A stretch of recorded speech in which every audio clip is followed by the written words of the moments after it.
Howdy do! Ahoy! What's up? Just staring at Mel Kiper. Good Tuesday. Boy, find me a media member that's aged worse than Mel Kiper. I have not seen him lately. Yeah, you don't want to. I don't see him on your TV there. You could be like throwing him in that celebrity club, though, that starts to look a little bit like your middle-aged lesbians. Yeah, I could see that a little bit. He's starting to, I think he's leaning into the whole mob thing. I think he wants to be a member of the Sopranos. It's a whole thing. And if you're not familiar with how Mel Kiper got started, you should go back and read his, origin story. Mel Kiper isn't good at what he does. He just was the first and kind of pestered his way in and has managed to stick around for 30-plus years. So are you saying that Mel Kiper has mob ties? I think Mel Kiper wants us to believe he has mob ties. I mentioned before that if you've ever met anyone from back east, like an Italian guy from Jersey, every one of them thinks they're a member of the mob because they're from New Jersey and are Italian. Mel Kiper strikes me as that, but because of his position, it wouldn't shock me if Mel had run into a wise guy or two in his day. I just find him fascinating in that, again, he was just the first. He's not good. He's not particularly insightful. He has no background really in football. He just, again, was the first one to do something. So it was like, well, it's Mel Kiper. Well, I feel like he takes money from people to say names to get them to move up draft boards, right? Yeah, probably. Isn't that what he does? Also, his draft content is always behind a paywall, which is like, so now I have to pay to see this mock draft from this guy who maybe doesn't know. He knows. He fascinates me. He just talks to agents and stuff. And now we discussed Mel Kiper's diet. His diet? He has a very, very unique quirk to his diet. Let's hear it. Is he chicken tendies or something? He has a slice of pumpkin pie for breakfast every single day. I don't believe that to be true. That is true. They have discussed it on the draft. They have brought him pumpkin pie on the draft because the story has gone viral. Every day. His wife gets a pie at the beginning of the week. He has a slice a day until the end of the week, and then she goes and gets a new pie. 52 pumpkin pies a year, a pumpkin pie slice for breakfast every single day. I'll be damned. Wow. Which is so strange to me. I'm trying to think of something, because I can be a routine eater. I'll go through, whether it's, oatmeal or whatever, your first meal, especially if you're trying to be not like a fat ass, you're not trying to eat it for enjoyment. I can understand falling in that rut. Right now I'm on a granola yogurt kick. For the last 3 weeks, all I've had is one scoop, half a cup of granola and some plain Greek yogurt. And it's just easy. It's something you can do before you go work out. But that's 3 weeks. After a month, you change it up. You're telling me for how many years he's had a slice of pumpkin pie? And now I'm seeing things that it may be more than a slice. Maybe 2 to 3 pies a week, maybe a pie a day. I'm seeing here 3 pies a week. Which is insanity. Huh. I mean, pumpkin pie daily would kind of be crazy. It's a Thanksgiving thing. What are we doing? And I hate to be the bearer of bad news, but the last thing you should be eating in the morning is a sugar bomb that just that's the worst possible thing. Yeah, you it's could eat. sugar, condensed milk, butter. Huh. Mel Kiper, ladies and gentlemen. Do you think he eats? So do you think when he goes to Starbucks and they offer up the pumpkin spice latte, he thinks it's gross? He's nah, I'm good. It's not good enough. No, thanks. He just over the holidays he just blends pumpkin pie and drinks it. That is really bizarre and odd and totally random. But every time I see him, it's the first thing I think of because it's so strange. Was he on your TV? I want to see him. I haven't seen him in a long time. Well, he just popped up and it was Mel Kiper. it was kind of jarring. They did one of those where they have the 3 heads, and then they zoomed in on Kuiper's, and it just Is he dyeing his hair still? I don't know what he had going on, but he's super dark, and his hair was an odd because the sides are a different color than the rest. But I feel like it's still dyed. I don't know what's going on. And he also has that weird thing where it goes out as much as it goes up. So yeah, he's got a Bram Stoker Dracula thing happening for himself. He may be drinking the blood of small draftees. I don't know. But yeah, I was reading, when he was in high school, he approached the general manager of the Baltimore Colts and was like, here's my draft reports. And he bothered his way to become friends with the Baltimore Colts guy. And then they was like, hey, we think there's a market for draft information. And he said, you should do this as a business. And like he got on with ESPN when they first started for like $400. And ESPN was like, I don't know, here, just be the draft guy. He literally just Smart. yeah, but he's not good. He saw a hole in the market. Yeah. He knew it was coming, and now look at all these draft honks that are out there spewing bullsh. You know? Apparently, he takes his cheese off of the pizza as well, and will sometimes put mashed now potatoes Oh, on. What? Oh, This come is a on. quote. That can't be right. I take the cheese off the pizza and I eat the pizza with mashed potatoes. So mashed potatoes and pizza without cheese is what I do, Kuiper said. I think I'm healthy because I'm not eating the cheese, right? I don't eat the cheese. I just leave a little on there for the flavor. The cheese does give you the flavor. I do leave a little bit of that on. So wait, he just like takes a knife and spreads mashed potatoes like he's doing a spicy aioli? I don't know. Boy, that's serial killer stuff there. It's mostly Yeah. just the sauce and the dough. Then I put on the mashed potatoes, and that's what I do. Do you like pumpkin pie? Not really. I do. I mean, it's not every day, not find more it- than once a year. It's not my jam. I find it very mid. Well, I find it beyond mid. Again, just- if I'm at a holiday gathering and it's the only pie available, look, I'll grab a slice. But if you give me other options for desserts, and I mean really any other option, I'm taking it over pumpkin pie. I don't like being force-fed something because of the holiday season. And I think that's maybe just why I like it, because every time that I have the choice between pumpkin and something else, I usually get to something else. Because here's the thing, like if you're not a turkey person, don't eat turkey on Thanksgiving. Like, why? If you don't like turkey, why should you eat turkey? Because it's Thanksgiving or Christmas with eggnog. If you don't like eggnog, aka drinking like pumpkin or pancake batter, don't do it simply because it's the holidays. I've never understood that. So at no other point in the year would I ever want pumpkin pie. Therefore, around Thanksgiving, still don't want it. If it's my only option, sure. But a good Thanksgiving spread will have various other desserts that are vastly superior to pumpkin pie, and I will not be pressured into pumpkin pie simply because of the day. Not going to happen. Could you eat the same food every morning that diligently for the rest of your life, and what would it be? Well, I mean, no. Why would you? That sounds awful. Could I? Sure. Like if there was Yeah, like what would you do though? What would you eat for breakfast. every day? He has a piece of pumpkin pie every day. What is your thing every day? Same thing. It would probably just be some form of oatmeal concoction. It's easy. It's healthy. It just and you can mix it up. You can throw berries. It'd be something like that. Be some form of oatmeal. It certainly wouldn't be pie. How fat do you want? Like how unhealthy do you want to be?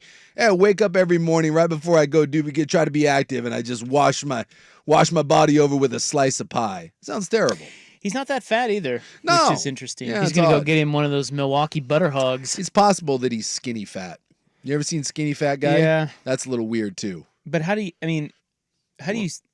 Even You if can't you're really plan that, though, can you? Well, Like, calories in, calories out. You Yeah. take off that suit, he may look like a sack of lunch meat. You don't know. Yeah. So I just know that you can't, unless you just have some sort of ungodly metabolism, you can't be eating pumpkin pie every day, every day in the morning. every damn day. You know he's worth $7 million.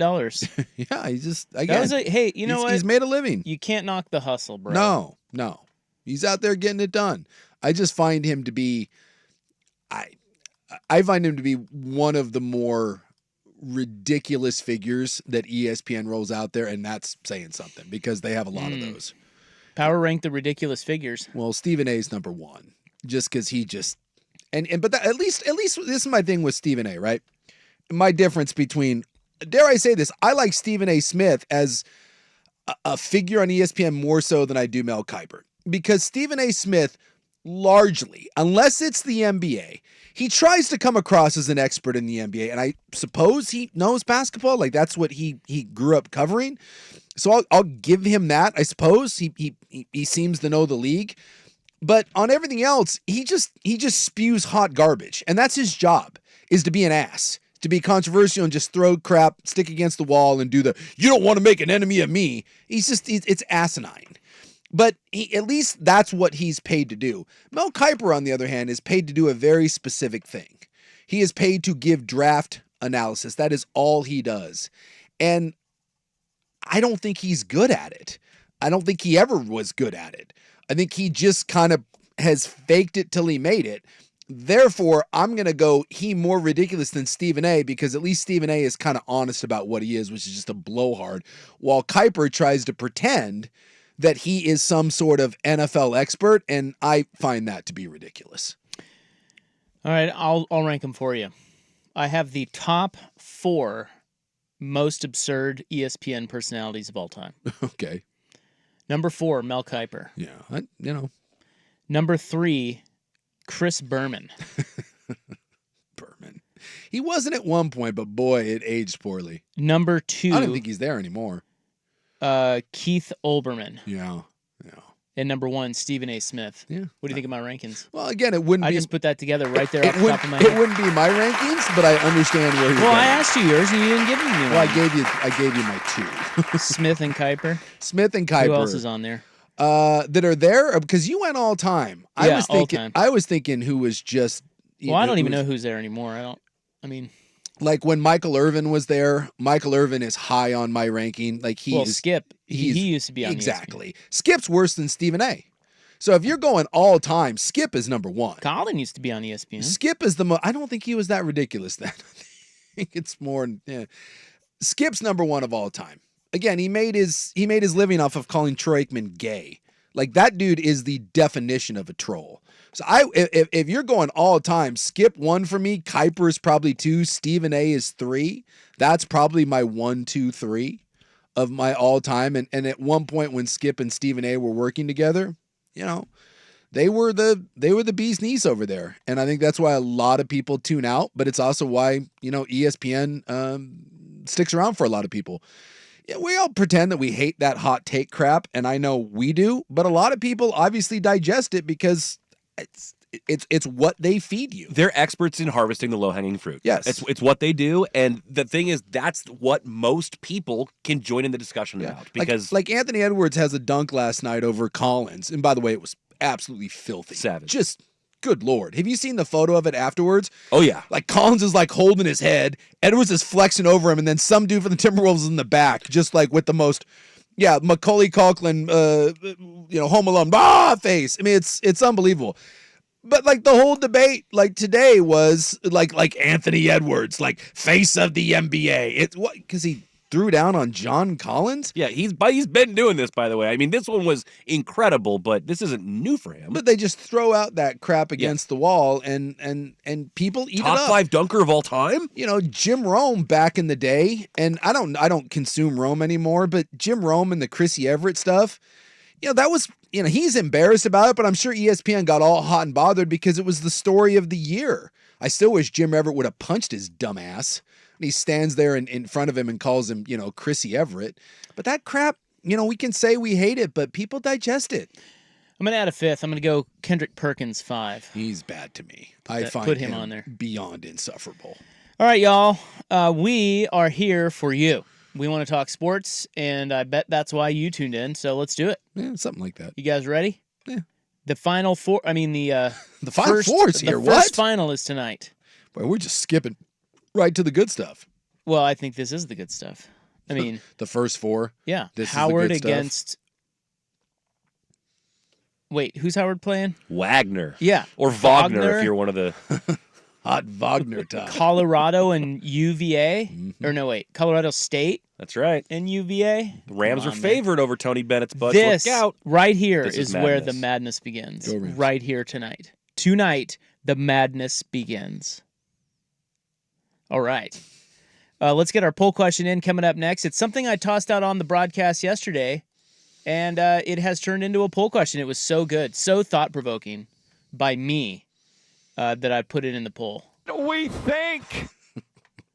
Don't get too excited over there. We're ready to roll. Hold on, everybody. I'm fired up. Still the best thing to happen in What months. is the freaking Panthers doing? It is 3:14 on the fan.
All right, here's our poll question today.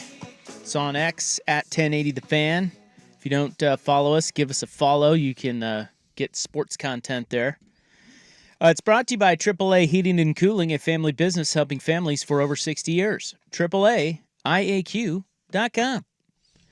He did a little Jerry Seinfeld thing there. .com. What is happening with the .coms? Speaking of Seinfeld, I saw today is the 30-year anniversary of the George Does Everything Opposite episode. Really? Yeah. That Which a lot of people think is like a top or like a Mount Rushmore episode. That makes me feel really, really old. My name is George, and I'm unemployed, and I live with my parents. Yesterday we asked you, what do you love most in sports this time of year? 48% of you said brackets. How about that? Yeah. Well, I mean, it's a big deal. Yeah. Opening day, 24%. Masters, 22%. NBA stretch run, 6%. Yeah. God, you want to talk about what a great postseason format can do for a sport? Yeah. I give you college basketball. Yeah, wait until the SEC makes it a 98 team or 96 team bracket, and it destroys everything. But yes, the bracket is the most perfect. It fits on one page. Everyone gets involved in it. It is one of the truly perfect things in sports. When they say that about the length in between the bases, like the dimensions of an infield, how it's just perfect. That's the bracket. Why you want to mess with that, I have no idea. Well, the college basketball as a product just isn't very good. No, it's not. It's rough. But when the brackets come out, suddenly we all can't get enough. Yeah. I mean, you want to talk about gold. College football playoffs should try to get to that place. Well, they don't need to because they're already there. I mean, they lap college basketball in every shape or form. Well, no. No one's comparing it to college basketball in a sense of like the products. Football is way more popular than basketball. Yeah. I'm just saying that if college football had a format that we liked as much as a playoff format that we liked as much as the basketball one, dude, that thing is I'm not going to say it's rivaling the NFL, but that's the best it can do. Well, we'll see what happens because the number 2 sport in the country. They just agreed to a new almost $8 billion deal with ESPN. It's going to 12 and then eventually probably 14. So and then 16. They're still tinkering with it. They're taking steps. Yeah, they are, but it's like just set it, get it where it's like good and we love it and we look forward to it every year and that's it. Well, they need to figure out. I mean, did you see Trev Alberts today? What he was saying? No. Because he's the new, if you don't know Trev Alberts, former Nebraska player, former Nebraska AD, he's now at A&M. They're basically setting aside war chest money. He said that in the very near future, they're going to need $15 to $20 million to split with the players. And he basically said anyone that is smart right now in their athletic department, you're going to start budgeting for that because the revenue sharing is coming. So all this stuff has to get figured out before you can figure out where eventually this sport goes. And that's going to take some time. Well, hopefully it falls into place because the basketball, I don't know who started the bracket. Yeah. I don't know who should get credit for it. It's beautiful. But my God, is it perfection. There's nothing that we pay less attention to that we then turn more attention to than and that's what I'm saying. Regular season college basketball to the tourney. Postseason format. Yeah, it's great. It's eyeballs. Today, which quarterback won? QB1. That's like the starter. You know that? not opposed to QB3. Which QB1 is most likely benched for his backup this upcoming season? Now, that is a question I asked on yesterday's broadcast. It's a tasty little question. And we thought we'd just drop it into the poll today. Yeah. Wilson for Fields. Geno for Howell. That's the one that jumps out at me. Watson for Winston. Or Jones for Locke. Yeah. The Geno one keeps coming back, and I like Geno Smith. He's been fine these last 2 years, but I don't know. That's just I have a weird feeling about that one. You know what you have in Geno, and it's not great, it's not terrible, but if he has some struggles, I'm not a Sam Howell guy, but he's young. There was some promise there, and he's one of those guys that maybe you don't know what you have in the long term, and I could see if Geno had an elongated stretch or even like just a bad half where he throws 3-4 picks, I could see them doing, what the hell, man? Let's see what we have in Howell. Because then Geno's not the long-term answer there. He's a decent short-term, but they don't view Geno as the guy that's going to win the next Super Bowl there. So I think Howell's an interesting one in that regard. So why don't you vote, okay? And vote hard while you're at it. Do it with purpose. I vote hard. It is on X at 1080 The Fan. Often I waffle, but not this time, damn it. Yeah, well, I try to not let you have any outs. I know. You know, I look for the loopholes. Make you vote. You like to fence it, but you're damn right I do. This host has courage and won't let you. Courage to fire the women's Gonzaga basketball coach. That's right. That was after losing 3 games. Well, yeah, not good enough. That's a tough loss. And you know who really loses to UP? Apparently Gonzaga. You know? Yeah. A week after you beat him by 50. Hold on, everybody. Here's the situation. It's over. We think. Just draw up a play, man. And by the way, I didn't get her fired. My efforts were futile. No, they fell on deaf ears. Turns out they like her up there. But, I appreciated that you having the courage to even say it. You and Schulte just wanting coaches randomly fired. I guess Schulte was calling for Altman's head before the Pac-12 tournament as well. Schulte out here catching strays? That's what I'm hearing. So Schulte wants Altman fired? I think he did that. They were saying that on Dirt and Sprague before the Pac-12 tournament, Schulte was calling for his head. When we were talking about it yesterday in Masters Pete, someone texted it and said Schulte was right there with Masters Pete in lockstep earlier in the week. Yeah, because we said Master Pete's the only one dumb enough to want Altman fired, and when someone was like, nay, I give you Schulte. Can we give a lobotomy to both of those two and perhaps find the similarities in their wired brains? Yeah, something's going on there. Well, it's a passionate sports fan, man. Passionate sports fan. The more passionate you are, I think the more ridiculous your takes get. I think that's right. Yeah. Sports fans are notorious for that. Yes. The more wound up you get, the more you can go into the silly string part of your brain and pull out the Dana Altman not good enough stuff. All right. Well, the Ducks play on Thursday here on the Fan. We're going to be out at A for the game and after the game and our show. Yeah. So you should join us. Thursday and Friday. Come say hi. Yeah, the Stadium Sports Bar. We did this last year. It was a lot of fun, so we're going to do it again. It really is the best place locally to watch that thing. Hell yeah, and bro. You can gamble on it, for Pete's sake. They got a sports book there. And then if you don't like any of that, you can just turn around and play craps. Well, yeah. We got a craps table right there. Right in front. And blackjack, got a little something for everybody. Got a taste of that pie gow. So in the meantime, we party. Let's get to some brackets. The story of the Duquesne coach is nuts. But first, college football playoff news today. We'll get to that next. Oh, by the way, also a statement, just in case you needed one and you were wondering, a statement from the Pac-12. Jeez. That's next. But first, Buck with SportsCenter. I'm very confident. Yeah. Now from the Fan.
Don't play intramurals, brother. It's no longer the Pac-12. It's Division I football. That it still is. Whatever happened to that guy? Dan Hawkins. We talked to him a number of years ago. He was coaching some weird international, like he was coaching USA football. I want to say he popped up in one of these weird spin-off U.S. leagues at some point, but I'm going to find out. He had a spectacular fall from grace. Because, he had it rolling there at Boise, and then he went to Colorado there's and Kuiper. Just kaput. He is and has been the head coach for 6 years at UC Davis. Oh, UC Davis, huh? Really? But as you mentioned, international, yes. He was the OC for the Vienna Vikings, the Karlstad Crusaders, also the Montreal Alouettes. Yeah, he's bounced around. By the way, what is happening with that Kuiper hair? Well, I don't know, but is that blonde? It's not bad. It's not. I mean, that does not look like a man who eats a piece of pumpkin pie every day. I'll tell you that. He looks pretty good. He doesn't look like he's aged. I think he's dyeing it. Because he had the white wingtip things like. But now he's dyeing it blonde, but he's got natural dark hair. But I don't think he does. He's got the white wingtips on the side. That's not white. That's blonde. Well, I know. I'm saying if he did not dye his hair, it would be black on top and then the white things on the side. Yes. And so I think what he's doing there is he is hiding that. This is I don't know if you want to call it a trick. This is a technique that women use. My mother has used this. Yes. My mom was a brunette. As she started to get grayer, correct, you put some highlights in that kind of blend the gray with the that is what my wife the blonde, does. And then eventually you kind of get more of that color. In probably 3 or 4 years, Mel will be mostly that color. All I know is I find it like alarming. When I saw his head on TV with the darkness of his skin, that he's gone with the full like George Hamilton tan, it was jarring to me. I was not prepared for it. Yeah, I mean, he looks better than he used to, I gotta say. You like this version of Mel Kiper, I don't think it's horrible. You had prepared me for something god-awful, but it Suddenly wasn't. he's buying what Mel's selling. Yeah, he's Wow. fine. I mean, and I found out that he eats basically a pie a day. Are you a little turned on by Mel Kiper right now? A little bit. All right. A little bit. I understand. He's more handsome than Todd McShay. Well, you do like, who is it? Was it Judy Garland you had a thing for? Judy Garland? Who no, did- Dame Holly? Julie Andrews. Dame Julie Andrews. Come on, man. You like the old. So The maybe- one and only. Yeah, Mel's got a little something for you. All right. Let's see where we're going with this. We've got the college football playoff news today that ESPN has kept the rights through 2031-32. Yeah.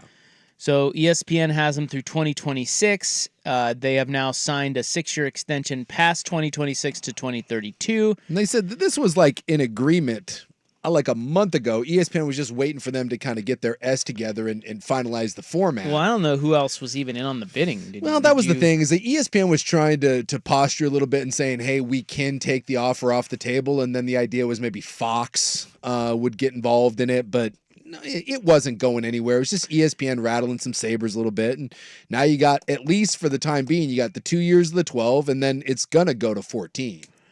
Yeah, it'll go to 14, but it might go to 16. Yeah, maybe eventually. So we'll see. But they're saying $1.3 billion a year. Yeah. On this bad boy. And they just, you get more games, and that's why you get an increase in live sports, and that's a big old chunk of change, which I can't wait for the lawsuits to keep coming down while college football tries to still claim amateurism while just signing an $8 billion contract.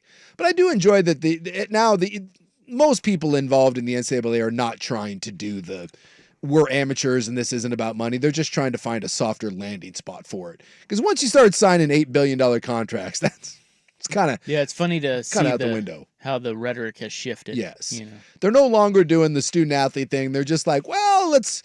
Because the new one now that they're pivoting to is, well, the other sports, we have to take care of the other sports. And yes, like those are amateur sports, but football, basketball, not so much. So they're just trying to pivot, and I understand why, but the amount of money that's coming in here it's just amazing to see where college football has come. Because it wasn't that long ago that we were still doing 2 teams to play that we voted on at the end, and that was the way we came up with our national champion. BYU, baby. Hey, 1984. You think Mark Emmert is happy he got out? I think he... Is anybody happier to be retired than Mark Emmert? I think he's happy with his paycheck, and yes, I think he's very, very happy. The timing was good. The timing was good. Little Mark Emmert. I don't think anyone wants to try to oversee this and bring it into whatever new realm this is going to. This is beyond chaotic. It just is. So we've got a statement from the Pac-12 conference, AKA the Pac-2. Well, I don't know about you, but these two, I feel like they're kind of embarrassing themselves a little bit. I'm very confident. Yeah. At this point. Well, I don't know what else there is to do, but here's what they should hire me. I'll be their consultant.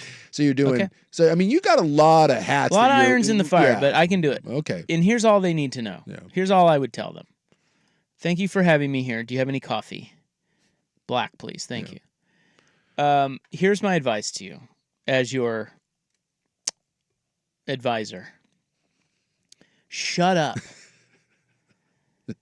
Stay quiet. Don't say anything. Yeah. Keep a low profile. No one cares what you think right now. Right now, keyword there, right now. Work behind the scenes as hard as you possibly can to find a conference, to land on your feet by 2026. Yeah. Okay, and shut up about it. No leaks. Do everything you can behind closed doors. That's the best you can do because no one wants to hear from you right now. Yeah. No one cares. And that's unfortunate. It really is kind of sad. It is, but it's starting. They got left behind and no one cares. And anytime you raise your voice now, it just falls on deaf ears. Yeah, people are just like, "What? You become you a again?" punching bag. And I think their idea is like, well, we're just trying to stay, keep top of mind and don't forget about it. That it's not working. Yeah. That doesn't work. It just doesn't. It's tough at this point. So they said the Pac-12 is pleased with the college football playoff continuing to grow as an incredible sporting event for our student athletes and fans. The new agreement to continue on ESPN platforms provides excellent exposure opportunities for Oregon State and Washington State football programs to succeed on the biggest stage in college sports. Well, here's the unfortunate, part of that is under the new distribution model, which is going to go to 14, it's expected. The ACC and the Big 12 get left behind, but it gets worse. So the SEC and the Big 10, right? They are going to go from they were making $5.5 million per school in this current model of the college football playoff payout. Did you see what the new one is going to be? You mean the splits? The splits. Yeah. So we talked about that while you were gone. Okay, so they went from $5.5 million in the Big 10 and the SEC. They're now going to get 21 per year. Right. Per school. Ouch. The ACC is going to get 13. The Big 12 is going to get 12. Notre Dame is expected to get more than 12. And there's going to supposedly be an incentive for Notre Dame, some considerations there. I still think eventually they end up in the Big 10. But the college football participation bonuses for any of the other leagues, there isn't going to be a real increase. It's going to go from 1.5 to 1.8. So unfortunately now that's where Washington State and Oregon State fall, But the ACC is about ready to crumble. Yeah. Because Clemson filed a lawsuit today and Florida State soon, and they're going to get out of that grant of rights. Yeah. And their school's going to be leaving the ACC, and that could just be it right there, is that you're eventually in the ACC. Not that that's great, but it's better than what you have now, and that's with Cal and Stanford and those schools. $12 million is better than 1.8. Because, I mean, where would those leagues go if they had, say, 2 to 4 openings? Like, who else would they take at the ACC? I don't know. I mean, you're going right at Oregon State and Washington State. I would think so. Or 2 of them. I would hope so. I would hope. If they didn't, boy, that's trouble. Yes. I mean, if at this point, it's been alarming how no one has had any interest in you. But if the ACC falls apart and they need to scoop up 4, 5, 6 teams, and you're not one of them, that would be, boy, you want to talk about getting red rovered and no one picking you. That would be beyond brutal. But yeah, I think that you're right. All you can do is at this point is wait out the 2 years and hope that you find a way into the ACC or the Big 12. Because if you end up in the Mountain West or you end up in the Pac West or whatever sort of expansion that is, it's just you're dooming yourself to the kids' table for the rest of existence. Wait, I have one more piece of advice before I leave with my coffee for for the constituents who hired me, Washington State and Oregon State. Okay. My first piece of advice was shut up and work your way to the ACC as best you can. Yeah. Behind closed doors. Okay.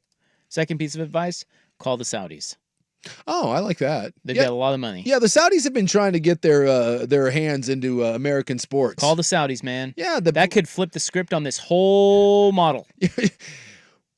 That would be the single greatest thing if we had the live if we had the live conference. Just you know what? And like when the SC or the ACC breaks up, get involved in that. Yep. Clemson, invite Clemson and Florida State and everyone else to the party too. Just outspending everybody. Just offer them $100 million a year. See what happens. And I get 2%. I like it. I like that. It's a tasty little cut. I would maybe settle for 1. 2% finder's fee. That's right. All right. There you go. College football playoff. Oh, one other note. One other notable notation. Mm-hmm. The college football playoff championship game will air on ESPN each of the next 2 seasons. But when this new extension kicks in 2027, it will air on ABC. Yeah. So they got smart and put it on their big network. Bigger numbers. All right. That's the news. And thank God the Pac-12 told us what they think about it. Now we move on to brackets. It is 3:43 on the Fan. I'm going to stick around for Window Nash, the Window Bros.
Now to brackets. Roppy Brackets is back. Hot picks. I can tell you that Kansas top 2 players are going to play. Bill Self said today. Obviously not 100%. No, they are not. But they are going to play. Have you amended your statement of just wanting to win one game? Not really. I just don't want to go out in the first round. Yeah, you don't want to lose to what, Samford? They're not very good this year, Kansas. So but if you beat Samford, you're saying you're fine. yeah, well House then, money at that point? if we beat Samford, I really would like that because those first-round losses when you're Kansas are always embarrassing. Yes. Bucknell comes to mind, you know. Yeah, for a while there, Kansas had a reputation. Well, they went back-to-back years lost in the first round. Bucknell and Bradley. Yeah, the damn bees. Very frustrating. But if we get by those pesky upstart Samford Minutemen or whoever they are. Then you got what, the Zags probably afterwards? Well, or McNeese State, who is like the talk of the tournament. Oh, yeah, they're 30-3 too. Yeah, everybody's talking about them. That's Will Wade's team. Yeah. So either of those teams we play, it should be a good matchup. And then, it's gravy at that point. They probably lose, but if they win, then Sweet 16, that's fun. Yeah. Good little team. Good little run. Tussle the hair and Good, that's and right. call it And good. move on. You won a title 2 years ago. Shut up, right? That's right. Now, the story of Duquesne's basketball coach that's about to come to a crushing end at the hands of the 3 white guys and an Egyptian has been brought to my attention here, and we need to talk about it. Okay. Now, yes, Duquesne is an 11 seed, and they are taking on your BYU Cougars, which is, after you hear the story, might be the most fitting matchup for this man. His name is Keith Dambrot. Yeah. And I don't know if I'm pronouncing that right. I don't know either, but I've seen the stories. It could very easily be Dambro. I don't know. Damn, bro. Dambrot. I don't know. He is a white man. Mm-hmm. He has had a bit of a rough go, but he has been at Duquesne now since 2017, where he has gone 115-95. Yeah. This year, they're 24-11. And this is the first time they will appear in the NCAA tournament. And they would not have made it, but they kind of had a shocking run through the A10 tournament and won the damn thing. That's right. Yes. Because Dambrot can coach. He was born in Akron, Ohio. That comes in handy. Well, if you don't know. Here in a moment. The school. Yeah. So he originally was at Central Michigan. He was the head coach in 1991, 92, and 93. But after coaching the team for 2 seasons, he was fired for making a controversial comment before a game against Miami. What had happened was he had asked the players if he could use the N-word in addressing the team. Yeah. Let me just state for the record as a very white man myself. Don't ask. Just don't. Just don't. Now, does he get points for it being a different time? No. Was it 1914? Yeah. Was it pre-civil rights? Well, it was 20 years ago. No. Wait, 30 years ago. Yeah, sorry. just no. You can't say that. Hey guys, what do you feel if I start dropping some N-bombs? Yeah, okay, so I'll just finish the story and then we can speculate as we Yeah. like to do. So he wanted to address the team with the N-word. But I like that he's preparing his pregame remarks and Yeah. he just wants to have the N-word holstered. yeah, and he asked the team and the team's like, yeah, go ahead. That's cool. All right, Keith. Okay, Mr. Dambrot. Let's see what you got up your sleeve. Yeah, Okay, let's so see where we're going with this. they agreed, but he was still fired. So Yeah. then he sues the university. This is a wrongful discrimination lawsuit. Yeah. All 11 black players on the team joined him in the lawsuit, claiming that the policy against discriminatory language was too vague. He lost, Yeah. though the students prevailed in overturning the school's language policy. Yeah. So they basically just railroaded him, They changed the policy, and moved on. And then from then on, any white coach that was there, they said, hey, just so you know, don't use the N-word when addressing the team, even if you, quote, get a hall pass from the black players. Yeah, so I guess the question is what on earth what was he going to say? I would give anything to know and to be inside that locker room when that speech was given. The fact that, one, you're planning out your pregame speech, is kind of insane in its own way. I mean, I get having a rough idea you want to go, but I'm just trying to think of Dan Lanning, right? Like before that Colorado game, the infamous, right? So clearly he had an idea of where he was going with that, right? The Colorado was all flashy, but the idea of Dan Lanning sitting around and be like, you know what would really drive this home? A couple N-bombs. Wait, better check with some people first. Get some of the players to get, like, Well, what? At least he had the wherewithal to ask. Are you I will say that. insane? But, maybe he was going to quote a rap lyric. I guess. He's going with Flavor Flav. Would that make it the most palatable? I guess that would make it the most palatable, is if you were quoting rap lyrics, but I mean, any pregame, and the thing that is also wild about this is that a coach thought that his pregame speech would be much better received with the N-word. Well, like, so street put them cred? side by side, YouTube them. Yeah. 5 minutes, whatever. Yeah. One of them has the N-word. The other one don't do it exactly the same, but don't say the N-word. There is no difference.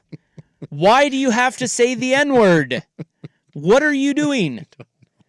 Having played on the whitest team in America in BYU, I'm just picturing Lavelle Edwards in one of his patented pregame speeches. Just, all right, gentlemen. Because he had 11 black players on the team. I think we probably had about 8 or 9 black guys on our team. Imagine him being like, all right, boys, might work a little blue here, so I want to make sure everything's okay. I'm going to invoke the Lord in this one and possibly some racial slurs. Could you mix in a black? Wow. So then the guy gets fired, as we mentioned. He waits 5 years. He is blackballed from college, and he returns to coaching at St. Vincent St. Mary's High School in Akron. Can I also like to point out that I love any time the Art Briles of the world or people like this no longer can get a job in college. They always end up at a religious high school. Well, can I first of all always. Let me not let you. Let me call. What am I trying to say? I don't know. Let me stop you right there, okay? You just have a seat right there. He is not Art Briles.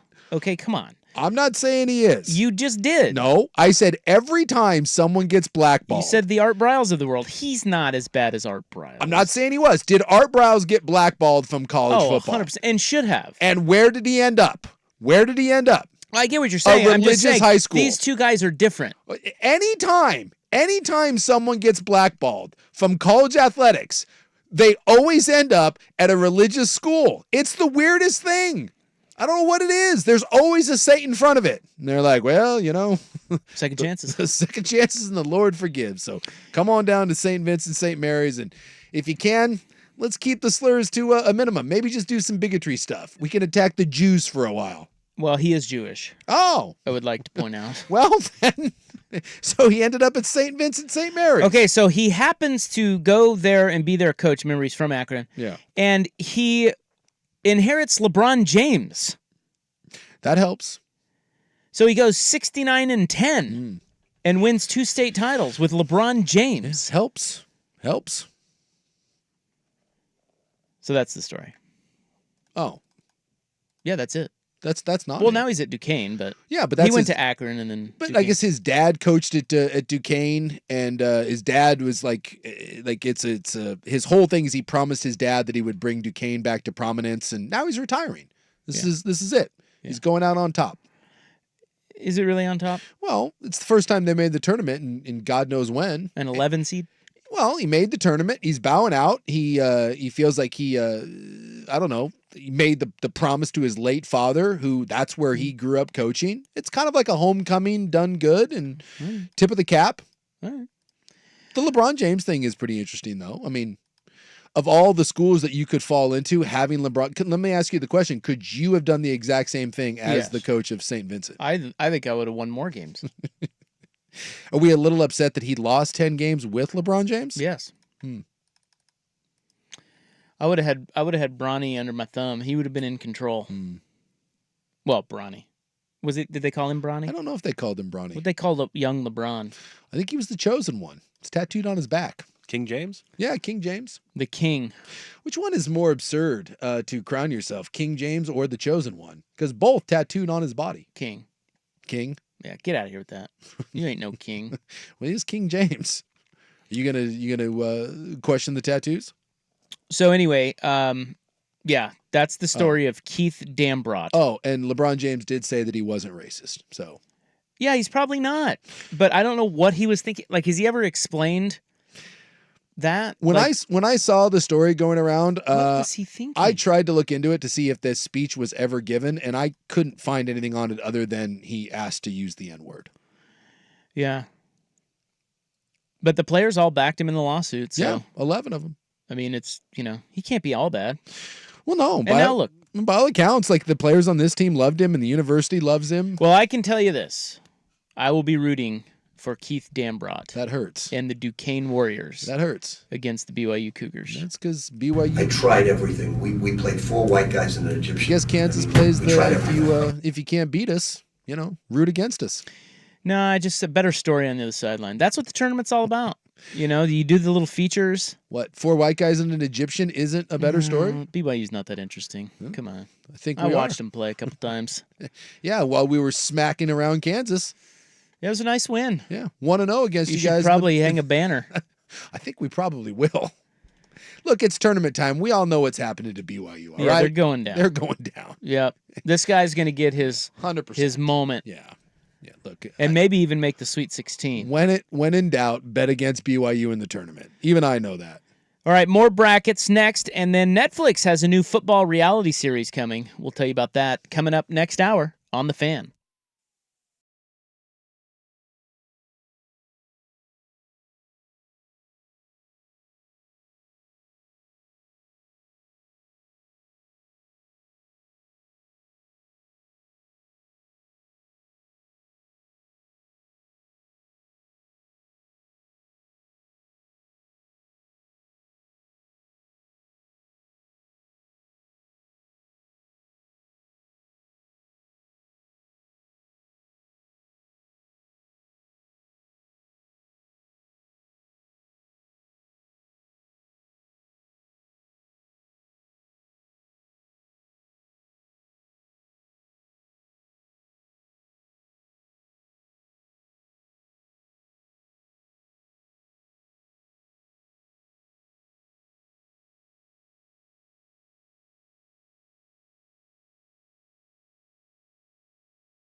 Nice juicy little Tuesday. It's another nice day out there where we live. I think it's the last one of the week. So they're saying. By the way, I looked up old Dambrot there when he was at coaching LeBron. Yeah. Because, he lost 10 games there. LeBron did over his career. But when Dambrot was the coach, they went 56-1. They lost once. They lost once. Unacceptable. Yeah. LeBron won 3 straight titles. Who beat him? Oak Hill Academy. Oh, those guys? Those guys. Who was on that team then? Tayshaun Prince was on that team. Ooh, damn. By the way, can I just say this about Tayshaun Prince? Yeah. Watched him in college, watched him in the NBA.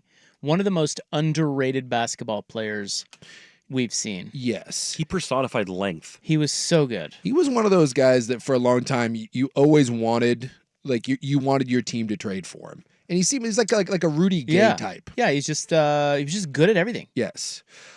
Keith Bogans, NBA player, was on that squad as well. I'm looking through their roster to see if there's anyone else that I recognized. You think there's some chump who was on that team who just like brags to this day that he's the only guy to beat LeBron in high school? I'm sure there was. This guy Jason Parker was an all SEC player that went on and played at Kentucky. They had 1, 2, 3, 4, 5, 6, 7, 8. 8 guys go play in Division I. What was the final score of the big game? And was that for a championship of? Well, I guess it wouldn't have been. It wouldn't have been a state thing. Wouldn't have been a state thing. So Probably no. just one of those non-con games. Yeah. So he went 27-0 and won a state title. Then he went 26-1, won a state title, and that was the one loss was to Oak Hill. And then the coach left, and then they went 23-4 the next year and didn't win the state title. Is that with LeBron? Did that LeBron? with LeBron. He did not win a state title after Dambrot left? Yes. He went 23-4 and did not win a state title. How do you not win a state title with LeBron as a senior? Let's see. They lost Who's that guy? They lost to Cincinnati Roger Beacon in the title game. Yeah, even though LeBron had 32-3. Was that David Blatt? It was 71-63. It wasn't even really close. In the state title, and then they rebounded in. I bet you LeBron's still pissed about that game. 25-1 his senior year, and they won a state title. So 4 years. Oh, that was his junior year. That was his junior year. Okay. So he won as a freshman, a sophomore, lost his junior year, won his senior year. Well, I bet there's some boys on that team that beat him in the finals when he was a junior. Let's see if I can look up that squad. I bet those bros are bragging to this day. Yeah, because the Oak Hill team was just like, it's an all-star team. Exactly. It's just loaded with guys. But it sounds like that other one's just a high team. School team? Just a high school team. Bunch of white guys? Maybe an Egyptian? Wouldn't that be something? That'd be like if Brandon Sprague was on the bench of one of those teams. Well, that's what I mean. There's someone that's way down on the bench on that team that was like, yeah, we beat LeBron. Yeah, so only 3 state titles for LeBron. Now knowing this information now, if I ever met LeBron, I would go right to that game. Hey, I'd like to point out this game you had against Cincinnati Roger Beacon. Do you remember that game?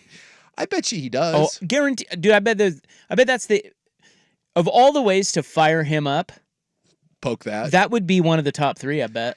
To have him, the idea that he didn't win Ask 4 him about straight that titles, I'll bet you. I'm with you. I'll bet you that's a bee in his bonnet. Or knowing LeBron, he'll just fire 5 straight excuses at me. Like, well, I was hurt. Well, he did score 32, but you'd point out really 3 rebounds. 3 come rebounds, on. LeBron. That's all hustle, LeBron. I would have coached you better than that. So it turns out Dambrot, or whatever his name is, excellent basketball coach. Yes. Only 1 loss. It does probably help having LeBron James, but he was a high school basketball coach for 2 years, lost 1 game and won 2 state titles, but couldn't beat Oak Hill Academy. Yeah. I wonder if he took that job just because LeBron was there. It did say in the piece that I was reading that LeBron made Dambrot he interviewed Dambrot before he signed off on it. Oh my God! They had a freshman signing off on their basketball coach. Well, if LeBron wanted to come there, it was. Oh, he was shopping around. Yeah, I thought maybe he was already on the team or something. No, it was one of those like, hey, Yeah, he said that they made him. They sat down and had a face-to-face, and that's where LeBron said he deemed not a racist. He gave him the thumbs up, and he went and played for him and won 2 state titles. What questions he asked him to determine that? My guess is, what the hell were you thinking? Do you think Dambrot was like had to explain to him? Like, I'm sure he went into detail about why he wanted to use the N-word. Like I said, I just really feel like we need an explanation of what he was thinking. And he's never. Well, let's see. As far as I know, he's never put that out there. I haven't seen it. I'm guessing at this point, because he's having a nice little send off, my guess is he's not going to go back and rehash that. Now, are the BYU students going to give him crap about this? I picture a sign or two from the student section at the game. That's ridiculous. You guys have been known to do that crap. The Lord's University. Hey, we're a little sensitive about that because we were wrongly accused of throwing out the N-word, and that didn't happen. You were. And I have pointed this out multiple times, and it bothers me because I'm not a BYU apologist. I did not have the greatest time there. I get why a lot of people don't like BYU. I don't like BYU half the time. But let's be fair. Like, they got drugged through the mud, and Dawn Staley refused. She canceled the game with her South Carolina Gamecocks. That's the South Carolina. That's the South Carolina coach. Dawn Staley refused and said, no, we don't feel safe playing BYU. All because a Duke basketball player made up, 100% made up, which, by the way, is interesting because of the whole Duke history of they were involved in some accusations being thrown their way that were made up. A Duke player and her grandmother made up that BYU students were calling one of their basketball players, the female Duke basketball players, the N-word. And it did not happen. Never happened. Zero chance it happened.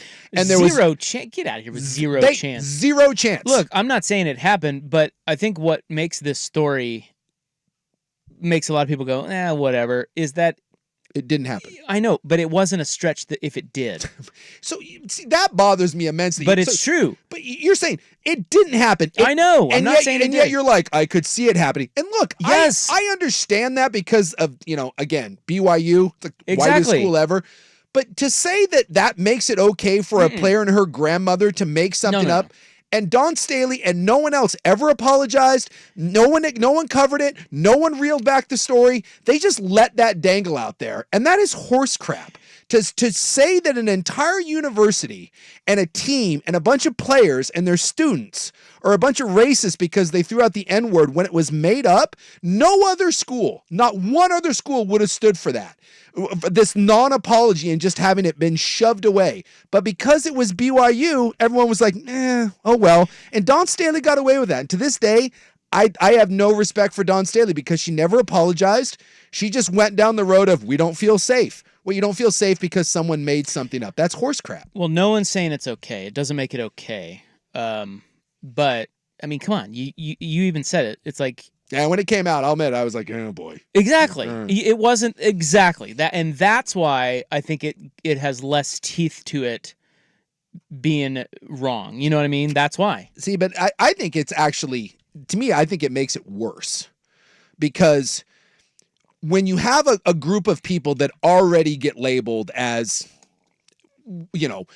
religious extremists and racists and all that, you already have a reputation for it, right? You're fighting an uphill battle as it is. And some of that's your fault, some of that, the affiliation with the church, I get all that.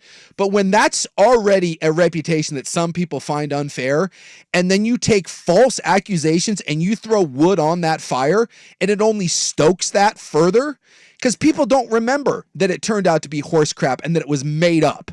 100% made up. No, but it does also... And that adds to the narrative. I think that's worse than if a school who had, like if this had happened to Washington State or Oregon, where, there just isn't that connotation to it. It doesn't stick the way it does to BYU, and it really bothers me that the ESPNs and the Foxes of the world let that thing go and never held Duke or that player or her grandmother or South Carolina or anyone else accountable for lying and making that crap up. But it's not a label in some respects, right? You even said it. They bring a lot of it on themselves. That's the thing. It wasn't out of the blue. That's all I'm saying. Because unfortunately, at BYU and like you say, the church affiliation, it goes way that line of thinking goes way back. Yeah. So you have to own that. And again, you're right. It was wrong. And they shouldn't have done it, and there should be more consequences for it. But I'm just telling you, I think why that wasn't a bigger deal is that people viewed BYU and that situation as kind of that makes sense. Yeah. And that's why. Yeah, I don't know. And that may not be right either, but that to me has never sat right that just was allowed to go away. And even this person on the Vancouver 4 text line, BYU said it didn't happen. That doesn't mean it's made up. Look into it. It didn't happen. They investigated that thing 1,000 different ways. Video, audio, interviewed everyone on Duke, interviewed coaches, everything. They turned over every stone, and not one person besides the player and her grandmother, who wasn't even there, said that happened. And even at some point, the player and the grandmother were like, we just want this to go away, because they made it up. And you still have people out there being like, well, BYU said it didn't happen. That didn't mean it didn't. It never happened. It was made up. There's also not a lot of trust in BYU. Yeah. There's just not. Yeah. And that goes back to the church thing. Yeah. Someone said, Sooks, this sucks, but perception rules. And exactly. But again, it's not a false perception. In some respects, it's not. Well, to me, the fact that Dawn Staley never came out and apologized for canceling the game and saying her team didn't feel safe, I lost a lot of respect. Well, she sucks. Yeah. I don't like her anyway. She needs to cut down the T. That's the most I will ever defend BYU, because I get a lot of the hate they get is deserved, but in this case, I will plant my feet as an alum and say that I thought what happened was absolute horse crap. So I have more bracket news. You will not get Greg Gumbel this year. Oh, no. He is dead.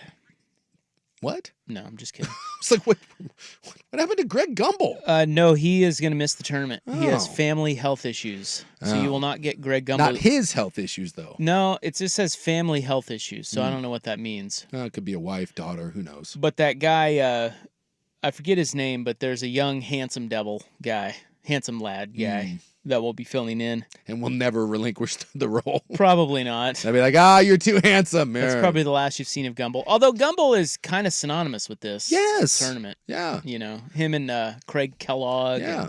I think they do a nice job. I don't like when they put Barkley on there, though. It gets awkward. Seth Davis. Because he doesn't watch. Yeah, they put Barkley on there. They put Greg Anthony's on there. I think Anthony does a good job. Who else does? Oh, Wally Zerbiak is on some of the coverage. Yeah. I like Clark Kellogg. I think he does a nice job. Did I say Seth Davis? Yeah, I think you said Seth Davis. Seth Davis is on there. Yeah. But no Greg Gumbel. Nope. Replace him with Bryant Gumbel. Come on. Rest in peace. Switch brothers. Oh, yeah, Bryant Gumbel. What's he doing now? They're not doing HBO Real Sports. That got canceled. Sitting on a pile of money. All right. Netflix has a new football reality series. We'll tell you what it is coming up next on The Fan. Yeah.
Terrible contract by the Cleveland Browns. It's Division One football. $40 million to Jerry Jeudy? 41. Guaranteed? What are you doing? Yeah, why not? I can think of a lot of reasons. So can the Denver Broncos. Netflix, you know what the big rage is now in sports? All these little docuseries? The little docuseries shows that they have. Yeah. Quarterback on Netflix was a big hit. They tried doing a second one, but they couldn't find any quarterbacks. It all started with, is that true? They couldn't find any quarterbacks to do it? Yeah, I think that's why they ended up doing this. Oh, really? Yeah, they they were putting out a bunch of feelers, and quarterbacks were saying no left and right. And I assumed eventually they'd find some people, but I saw this announcement today, and I'm assuming that's the end of the quarterback, at least for this version of it, and they moved on to a different position. Yeah, so the F1 one, Drive to Survive on Netflix, really kind of kickstarted a lot of this. They're now doing a NASCAR one. There's a tennis one. Full swing. The golf one. In the golf one, I got to tell you, as a golf guy, it's not great. Well, I tried watching the first season of it, and I found it so painfully boring. I want to give the second one a shot because it delves into the live stuff. No, just as bad? Dude, I'm here to tell you, it's just as bad. Oh. There are a couple of shining star episodes. Joel Damon and his caddy's struggles being one of them. Like, I feel like he's the only guy, and he and his caddy are the only two guys in that show that really open up and actually let the cameras see what's going on. Everybody else is golf is just really buttoned up. So it's not great. Okay. Season 2, but it does cover live, and it covers the Ryder Cup and stuff like that. But this new one is on Netflix, and it is done by Peyton Manning's Omaha Productions. They're the ones that did Quarterback. Yeah. And it is called Receiver. Yeah. Again, I said, you can't find any quarterbacks to do it, so you know who will put their face in front of a camera at any given time? Wide receivers. So the 8-episode series will premiere this summer, and it follows last year's quarterback series that featured Patrick Mahomes, Marcus Mariota, and Kirk Cousins. It will feature 5 NFL receivers: Devontae Adams, George Kittle, Justin Jefferson, Deebo Samuel, and Amon-Ra St. Brown. See, I find this, believe it or not, I find this one to be more interesting than the quarterback one. Well, those guys, you're going to get more personality. Yes. Yes. And I think hopefully you're going to get less buttoned up. No offense, but when I watched the quarterback one, I thought Mariota was extremely boring, very likable, but extremely boring. Cousins is very plain and boring. Some of the stuff with him on the field was all right. The most interesting thing they had going was just seeing Patrick Mahomes like in his backyard. I didn't think the quarterback one was nearly as interesting as some others. But I mean, there's some personality here. Like, I'm very interested to see what Kittle's like. Amon-Ra St. Brown comes from a LeVar Ball sort of family with his father and was groomed for this. Very interested. And I don't know anything about Deebo or Justin Jefferson, so that's fascinating too. Yeah, you're right. Manning is quoted in here as saying that there was hope that quarterback would have a new set of signal callers to document, but there was a lack of interest from players to sign on for the project. He said, I think maybe some guys are thinking that it's going to be a distraction, even though I told a couple of them, I guarantee you'll win the Super Bowl like Mahomes if you do it. Yeah, because I remember a couple guys talked about it. Like Stafford said no. Trevor Lawrence was like, nope, zero chance. Joe Burrow said no to it. Herbert said no to it. I mean, publicly, we're like, nah, I'm not. I got too many things. And the other one is when you let a camera into your house, that isn't just you. I mean, that's your family, that's your wife. And for some of the guys, maybe they're single. Do you really want someone, poking around your personal life? Not just the on-field stuff, but that's a weird thing. Jeff Schwartz has talked about this, that I don't know if you ever listened to Schwartz, former Oregon player, but he said when he was in New York, they approached his wife to be on the Real Housewives of New Jersey. Really? Yeah. Awesome. Yeah. And she didn't want to do it? She said that she was actually kind of open to it, and he kind of explored it, but eventually he was like, no. He's like, we're not doing this. He said that they wanted to get more diverse and that they liked that they were Jewish. Oh, really? Yeah. I was going to say that those women on those shows I mean, it's a train there's wreck. a whole cult celebrity thing with those people. And I think they, he talks about that they entertained it, but ultimately it was just like he's like, that you're making a deal with the devil when you do that. Please do not. Please do not. Yes. Please do not. Yeah. Please do not. Yeah. I think that was one of those you don't want to tell your wife what to do, but you're like, please don't. Yeah. Please don't. Would you do that? Like if you were. No. Yeah. If someone personally? Well, like if someone did radio host and they're like, "Hey, we want to follow around a bunch of radio hosts." Are you signing up for that? No. Right? I'm out on that. Get out of here with that. I think. Well, now I have a price. Yeah, that was my next question. What would they have to pay? Yeah, you? I would do it for a lot of money. But the thing is, all these guys that they don't need the money, and I don't know what true. Netflix is paying them. But even if it's $3, $4, $5 million, I don't need. Yeah, I am not wired that way. Yeah. You can leave me alone, thank you. I don't remember if it was Hogan or if it was Ozzy. One of the first big, when they did the because I like the Ozzy Osbourne. The Osbournes was one of the very first ones that did this. They followed a celebrity around, and then Hogan followed that. I forget which one that said it. They were like, hey, if you ever, I think it was Hogan. He said, hey, if you ever want your marriage and your family to completely get torn asunder, just sign up to do a reality show and watch what happens. Yeah. It's because like you're basically saying when you do one of these shows, they are trying to push the drama. Yeah. They want you to do interesting things. They want there to be things to talk about. And that bleeds over. It's like you almost begin to start performing for the camera and leaning into the drama. Like you think it's a sitcom or a drama. It's not. It's your life. Well, and then they can cut it however they want. Exactly. And then you watch it and back and you're horrified. Yeah. It's like, that's not how that went down. Like when I heard they were doing receiver, I was like, come on, Tyreek Hill. Come on, Tyreek Hill. I can't stand him. But you're right. He's full of drama. Well, you remember at the start of this season on the Hard Knocks in season, they tried to really push that he was like a family man. Turns out I think he had 4 or 5 kids this year by 4 or 5 different women. This year? This year. What? While he's married. Are you kidding me? And like it turns out like he had a domestic violence thing that happened. The police were called to his house a couple times. And then there's also a woman who's suing him that said that he was holding like a kids football camp at his house and that he was going to demonstrate a drill and he broke her leg when he trucked through her. There's a whole thing going on with that. Yeah, I saw that one. So it just turns out that maybe all that that hey, no, I'm a change man. They tried so hard to make him into this likable figure. That's what these shows are. Yeah, well. It's not, like, again, we've talked about this before, but you get these shows, man, these subjects are only doing them if they end up looking good. Yeah. Yeah, he had 3 separate kids that were born in 2023 to go along with his 3 previous kids. Just...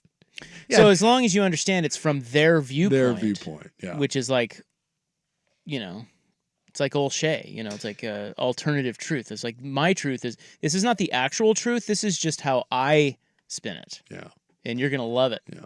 Bro. Yeah. You got to be, we've talked about this. Yeah. You got to be careful with these documentaries because they're not, they just aren't. Like the Dynasty one, I have, because I don't watch a lot of these. I just find them to be precious. It's all PR spin. But I have started to watch here and there some of the Dynasty stuff, and you are right. That Dynasty one, you want to talk about a slanted perception? They are taking. The mission is to take down Bill Belichick. Well, but that one also is from a perspective of someone who is not going to let it happen unless they look good. Yeah, and that's Robert Kraft. Yes. He's the one behind it. Yeah. And it is. So it's from his, so again, it's his perspective of how it all went down. So as long as this is why I don't mind these shows. As long as you watch these shows knowing where the information is coming from and knowing that it's only maybe one side of a very complicated story, then it's entertaining. It's cool to get one guy. It's like Jerry Jones has one coming out. Oh, yeah. And it's done by his wife. You think Jerry's going to talk about his hookers and... So, I mean, but I also think there is a place for that. Like, I want to see Jerry Jones, I don't know if it's a life story, but just his story on a documentary. But I just need to go in knowing that it's sanitized. But that's like what NFL films like A Football Life was for. That's a great show, and they do like an hour or 2 part, and like it's somebody else. It's a neutral party. Oh, this is weird now. Yeah, I think it's weird. It's weird because they're doing their own. It's weird because it's all conditioned to the way they want it to be. Yeah. And the whole point of documentary is raw. No, and that's right. Unfiltered, not unedited, it's unfiltered, just changed. but like, I'm with fluffed. Buck. It's weird. It's one thing when you have someone doing a documentary, and obviously there's going to be a slant to it, but it's a whole other thing when the Jason Suchanek story is brought to you by Jason Suchanek. Yeah. No, you're right. You shouldn't be called a documentary. No. But when they call it a docu-series, is that the same? They basically mean behind-the-scenes footage that you wouldn't otherwise have presented the way we want it. Yeah. Yeah. That's what you're getting. I'm more like all I'm saying is I will. To bring it all around, I'm more inclined to watch the receiver one than I am the quarterback. I bet they'll be less guarded than the quarterbacks, and for that reason, I like it. Most of those quarterbacks on that show that first season were just dull as dirt. All right, In the News is next. But first, Buckley with SportsCenter.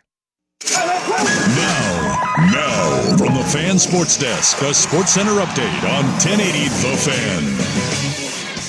Ryan Buckley with this SportsCenter update. First on the Fan, it's the first four in the NCAA tournament right now. It is a 16-seed battle between Wagner and Howard. Wagner with a 38-27 lead at the half. Coming up in the late game, it's a tilt between 10 seeds. Tony Bennett's Virginia Cavaliers take on Colorado State. That will tip around 6:10. Also on True TV, the CSU Rams are 2.5-point favorites in that one. Big college football media news today is the college football playoff at ESPN have reached a new deal, $7.8 billion to carry the college football playoff through the year 2030. In the NFL, the Browns and receiver Jerry Jeudy have agreed to terms on a 3-year, $58 million contract extension, with $41 million guaranteed in New York. Jets are reportedly signing former Chargers receiver Mike Williams, and in New Orleans, reports indicate that new signing Chase Young needs a procedure on his neck that will require him to miss the start of training camp. More sports scores and stories in 30 minutes. I'm Ryan Buckley at the 1080 The Fan Sports Desk. Listen live or on demand on the Odyssey app, the Fan's desktop player, or tell your smart speaker to play 1080 The Fan. The Fan is live on YouTube and Twitch. And now, Window Nation brings you on-demand videos. Watch Window Nation's window into 1080 The Fan.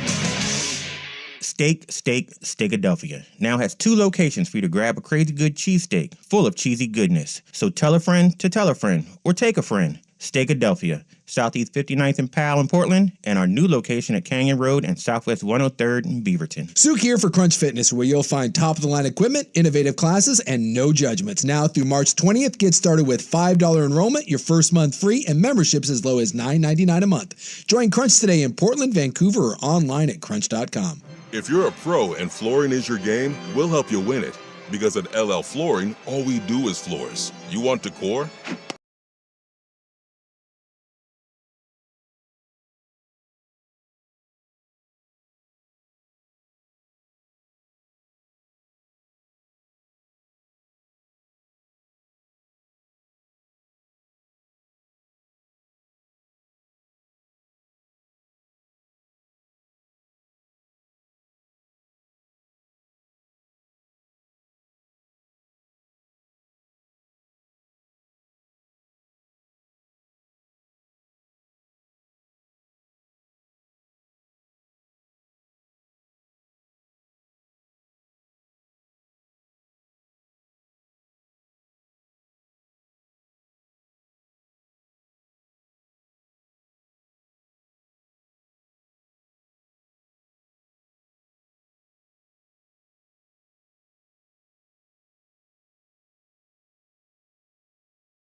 one other thing about Dynasty, and actually, there's two other things across my mind. Maybe we'll pick up the hot Dynasty talk later in our show.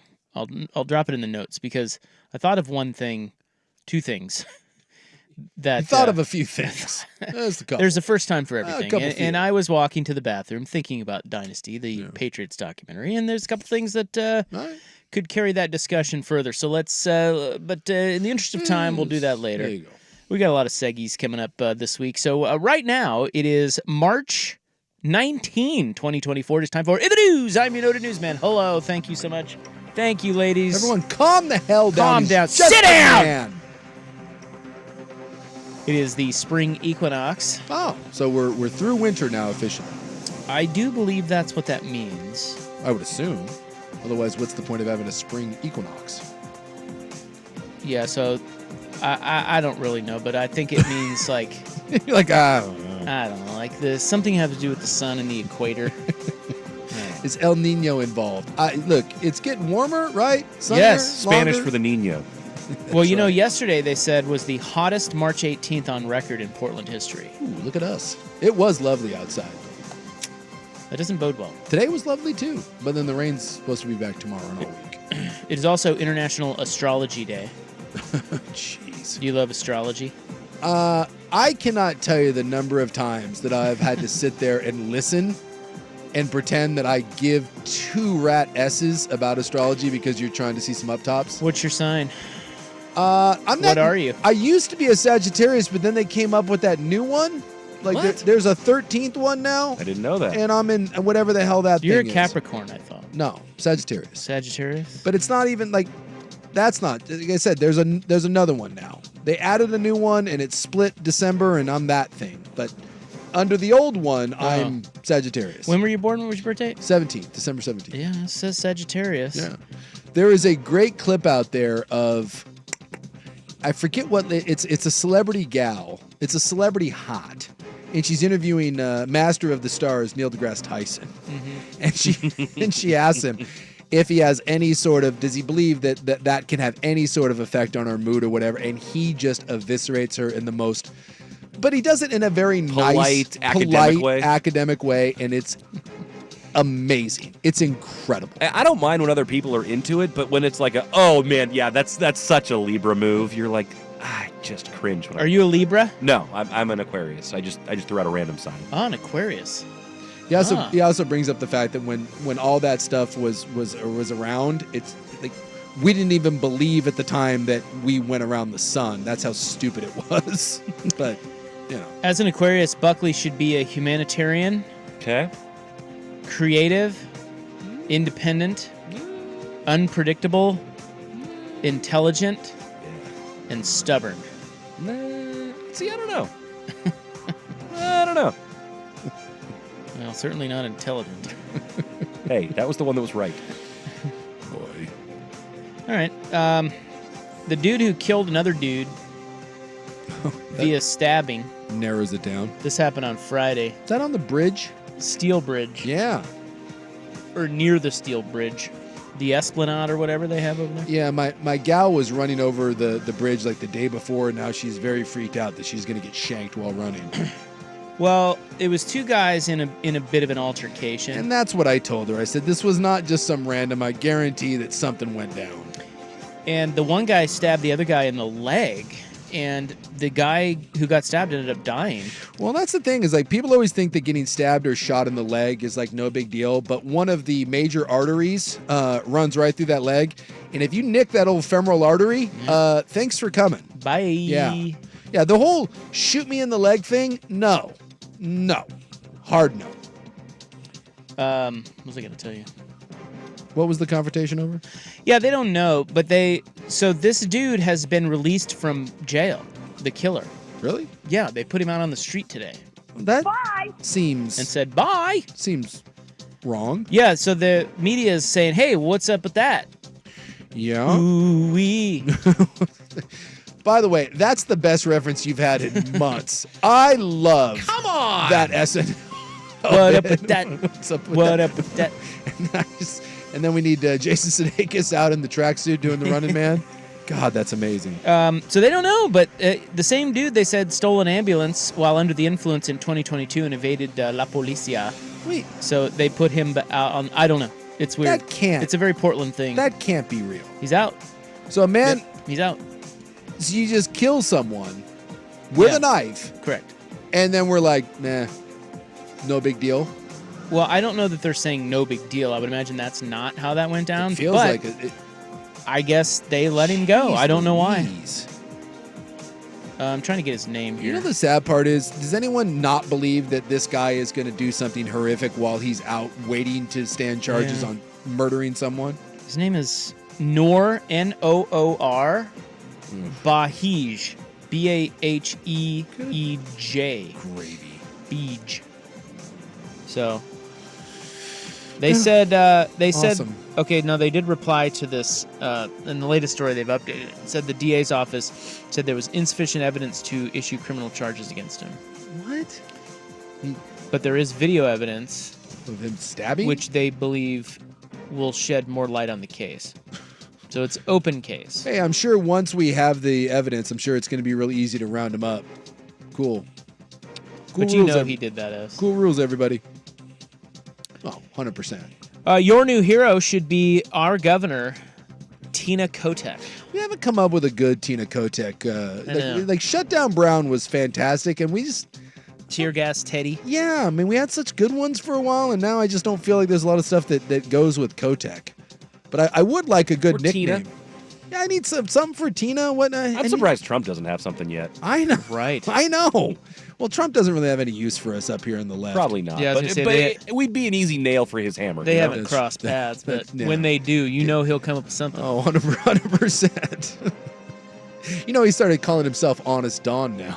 Shut up. Nope. Yeah. Swear to the Lord, in his rallies now, Honest Don. He calls himself on, like in third person. He's going with Honest Don. Do you think Honest Don really had 3 Eagles in his club championship? Hey, you doubting Honest Don? That's the report. 3 Eagles. She has decided to pause the work of Oregon's toll collection program. Yeah, I did see this, and I actually think it's fantastic. She says this is not a decision she took lightly. She's fully aware it will create a funding problem in the near term, but she does not like it. No, she said that there's they don't really know how they're going to implement this. And, Exactly. And there's a lot of blowback, and so thank God at least someone is like, hey, we don't really know what we're doing here, so maybe just pause it. Because for a while there, they were trying to do that. Depending on how much money you make, that's going to affect how much you get told. That's not real popular. Can't say that one is going to sit well with a lot of people. Yeah. So I thought you'd appreciate that. Yeah. Touchdown, Tina. Well, oh, there we go. Old touchdown, Tina. Tina Two Teddies. Yeah, we need. Ooh. How about no toll Tina? No toll Tina. Yes. It's not too shabby. I like that. See, you are creative. Now, I don't As know. an I Aquarius. guess I am an Aquarius. Now, I don't know that we, in no way is this related to her, but I do like the idea of Two Tutties Tina. Tina Two Teddies? Tina Two Tutties. I love that. I just wish we could tie it to her some way. Hey, coming Give up it time. next, I want to tell you about Robert Plimpton. Do you know, have you been reading about Robert Plimpton? What is Robert? Why do I know that Plimpton? name? That sounds familiar to me. Well, he's a local guy, and he is finally going down for a murder. We'll get to that story next on The Fan. This is the Fan's Window into Sports, a view into today's top stories. Brought to you by Window Nation, online at windownation.com.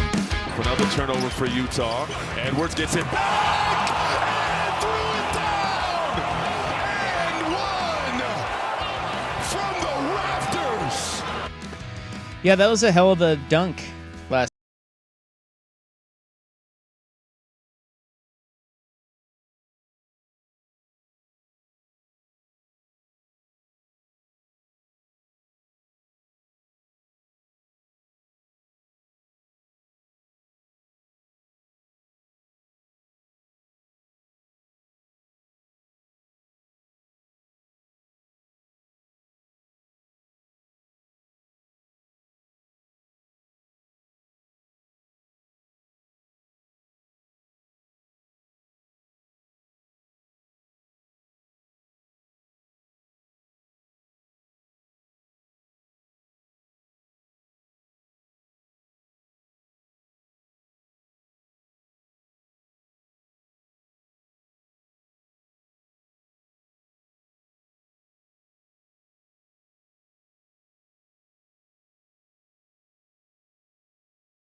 This week, he has finally been found guilty on several charges in connection with the murder of a girl in 1980. Okay, I have seen this. This is the DNA evidence that got him, right? Yeah. Okay.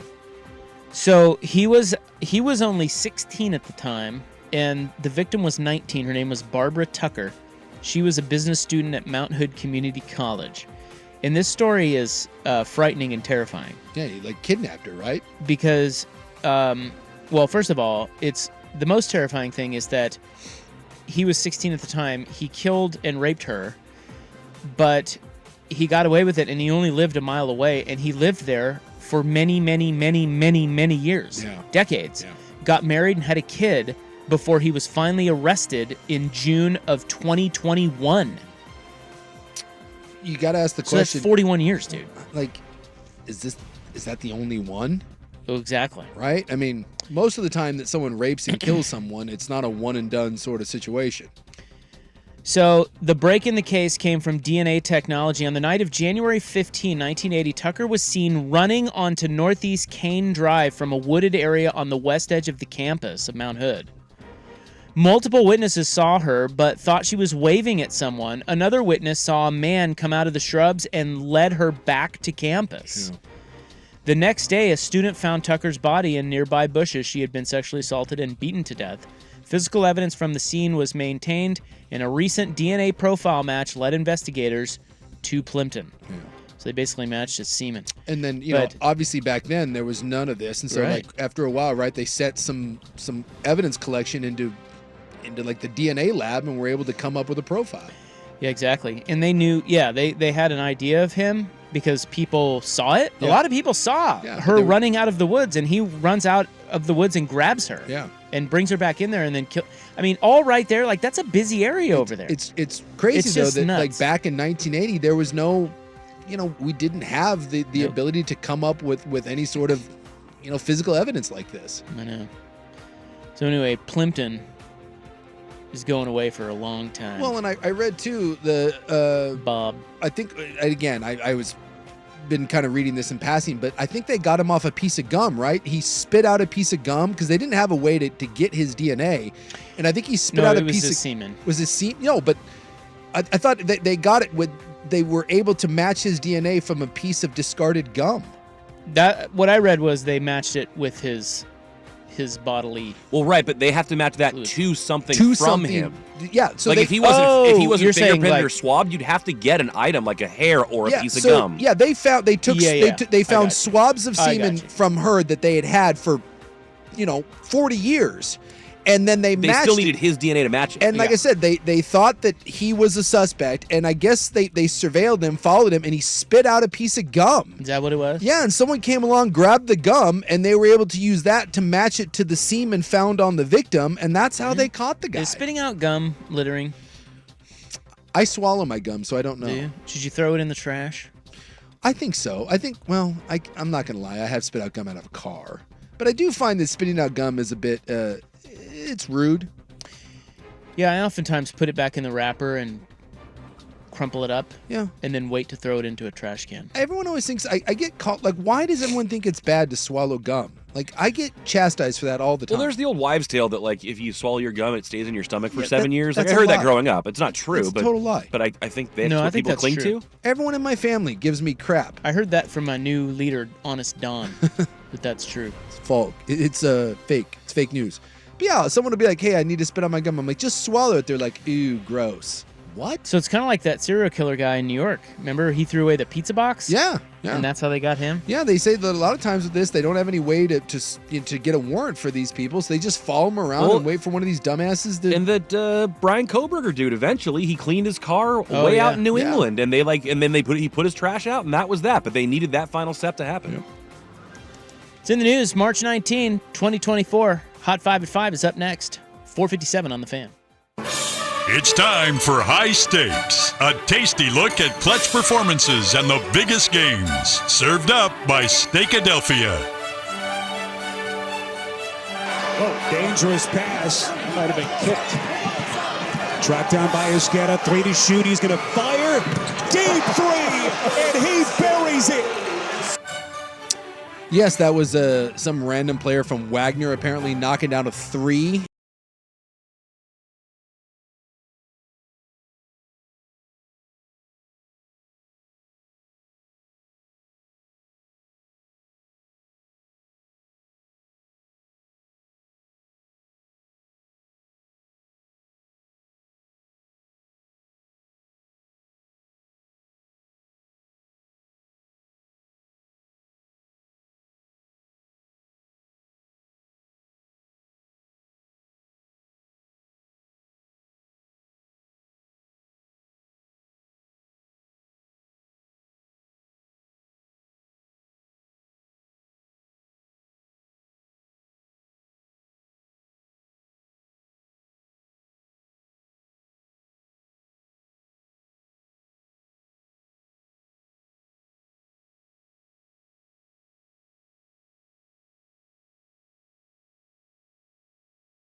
I have 5 stories in my notes. It's too many. It's a lot of stories. Too many for the We'll club. never get to 5 ever. But they're all Over under 2.5. They're all they're all titled "More Flight Troubles."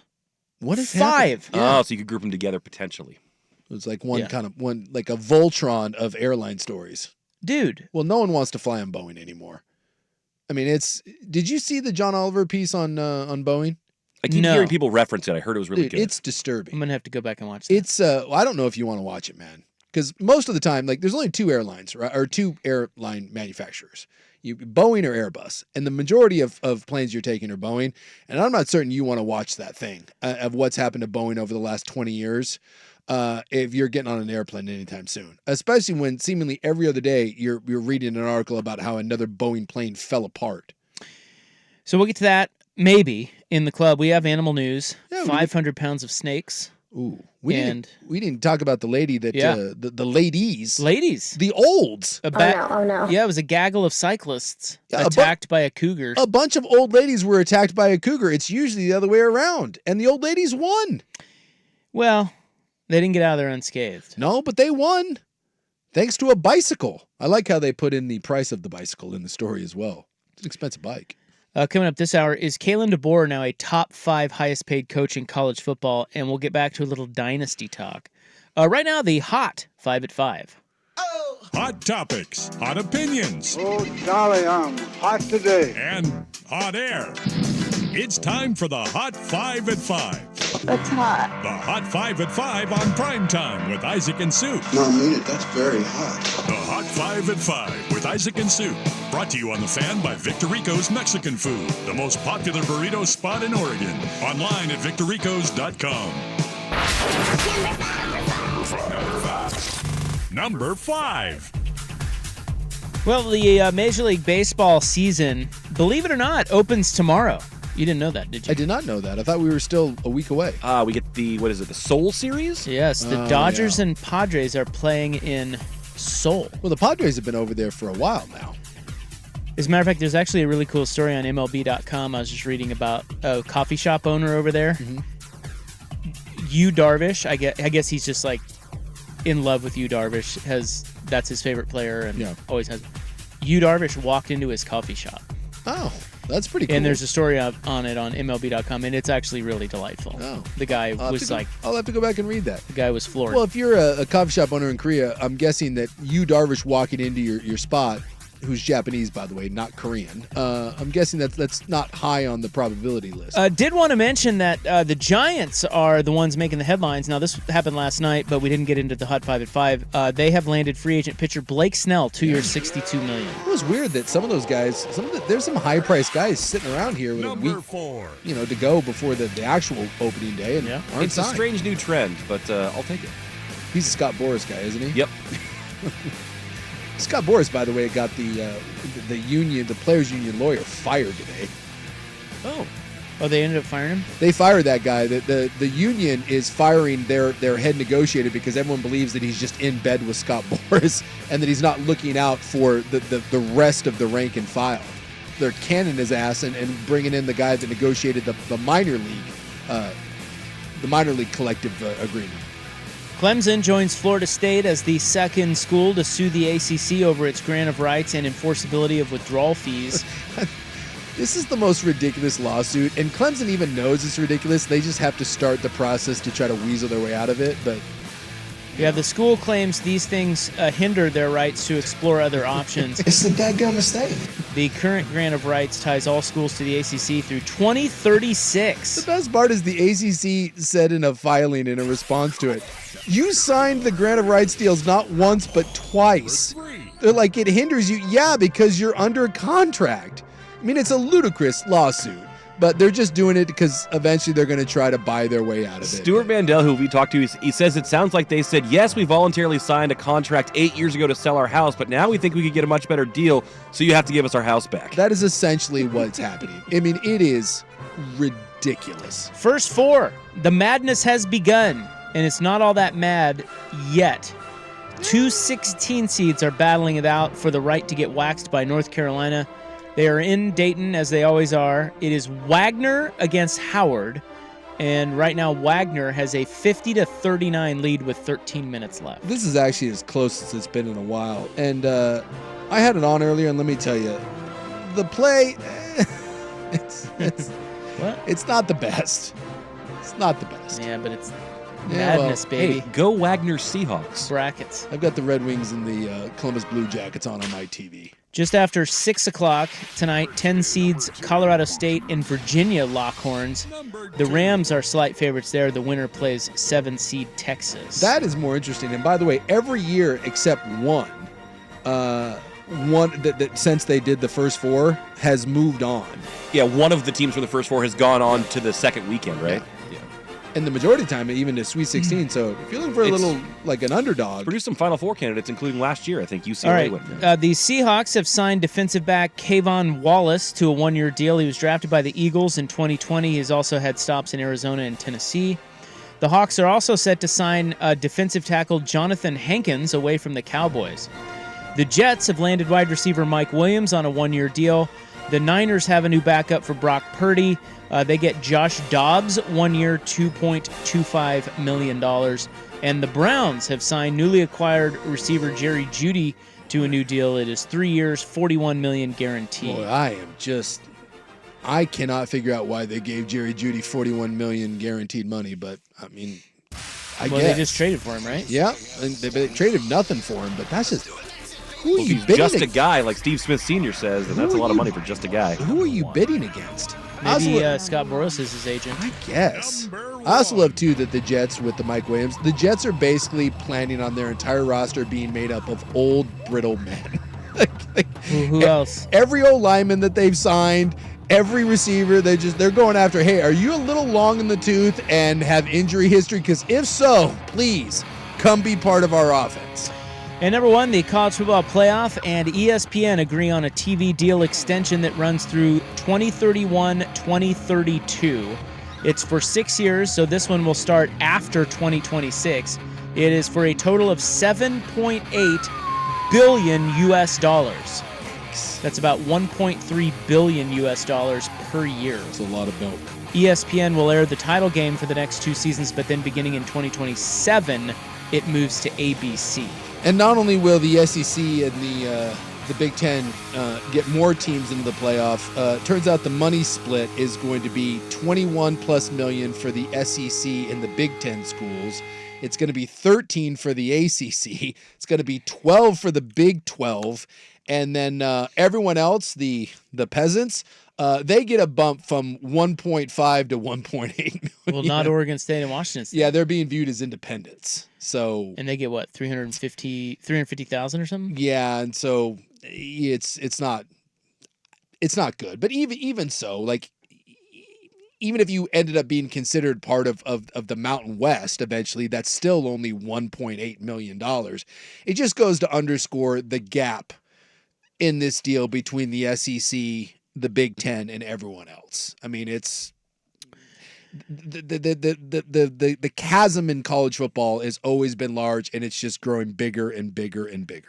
The Hot 5 at 5 is brought to you each day by Victor Rico's Mexican Food, the most popular burrito spot in Oregon. Order now at victorricos.com. Alabama put out the details of Kalen DeBoer's contract. Speaking of a lot of milk. And we'll find out if he is a top 5 highest paid coach in college football this season. And a little dynasty talk as well. Coming up, it is 5:13 on The Fan. Yeah. The home of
some good reverb behind that.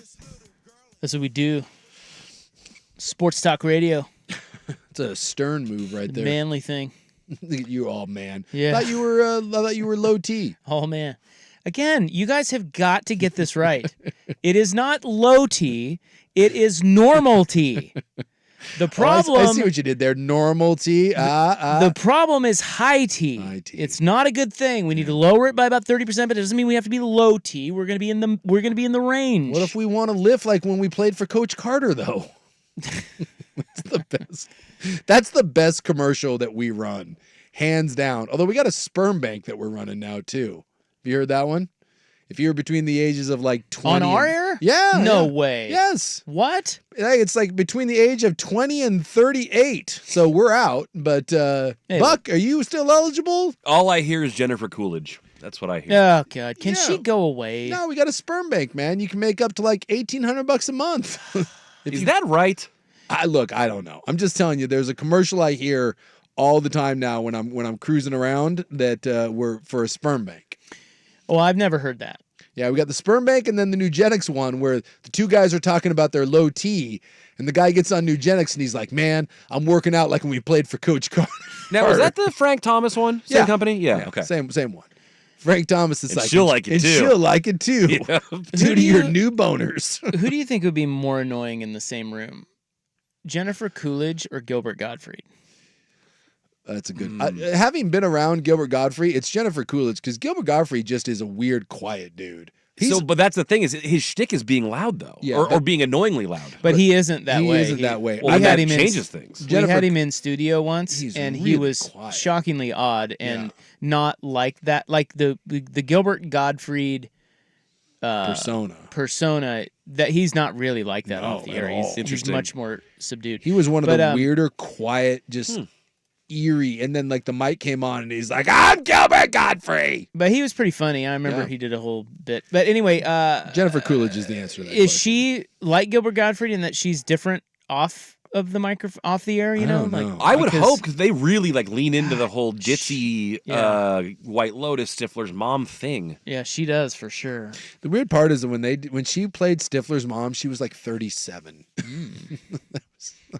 Everyone thinks of her as like this super old cougar, and you're like, no. Where were we? I don't know.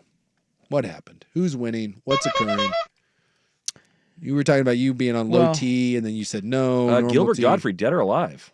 He died. Yes, he did. Yeah. Gottfried died 2 years ago. Mm-hmm. Oh, 67. That Affleck controversy killed him. Jeez. Anyway, Coolidge is just a little much. She just lays it on a little too thick. I understand. Well, she's living her best life right now. She's finally getting a piece of fame, and I know. She's rolling with it. She's getting those deals, and she's got to be that character. Yeah, and it's the Travis Kelce thing, man. Got to lean into it. Yeah, college football coaching contract talk here. Mm-hmm. Kalen DeBoer's deal with Alabama has been released. We now know what he's going to make, and he is going to make $10 million. Oh, I thought it was 11 point per season. I thought it was more. The one I saw today was like 11 something. That's Saban. So Saban was going to be the highest paid college football coach at $11.5 million for this upcoming season. But he quit. Yes. I don't know if you know that, but he quit. I don't think he needs any more money. So the new highest paid. So is Kalen DeBoer now a top 5 highest paid coach in college football? Yes or no? 10? Yeah, he's right at 10. Then I'm saying no. He is. He's number 5. Is he? Yep. Okay. Yep. So Dabo's above him, right? Yep. Who is the new highest paid coach in college football now that Saban is stepping away? Is it Dabo?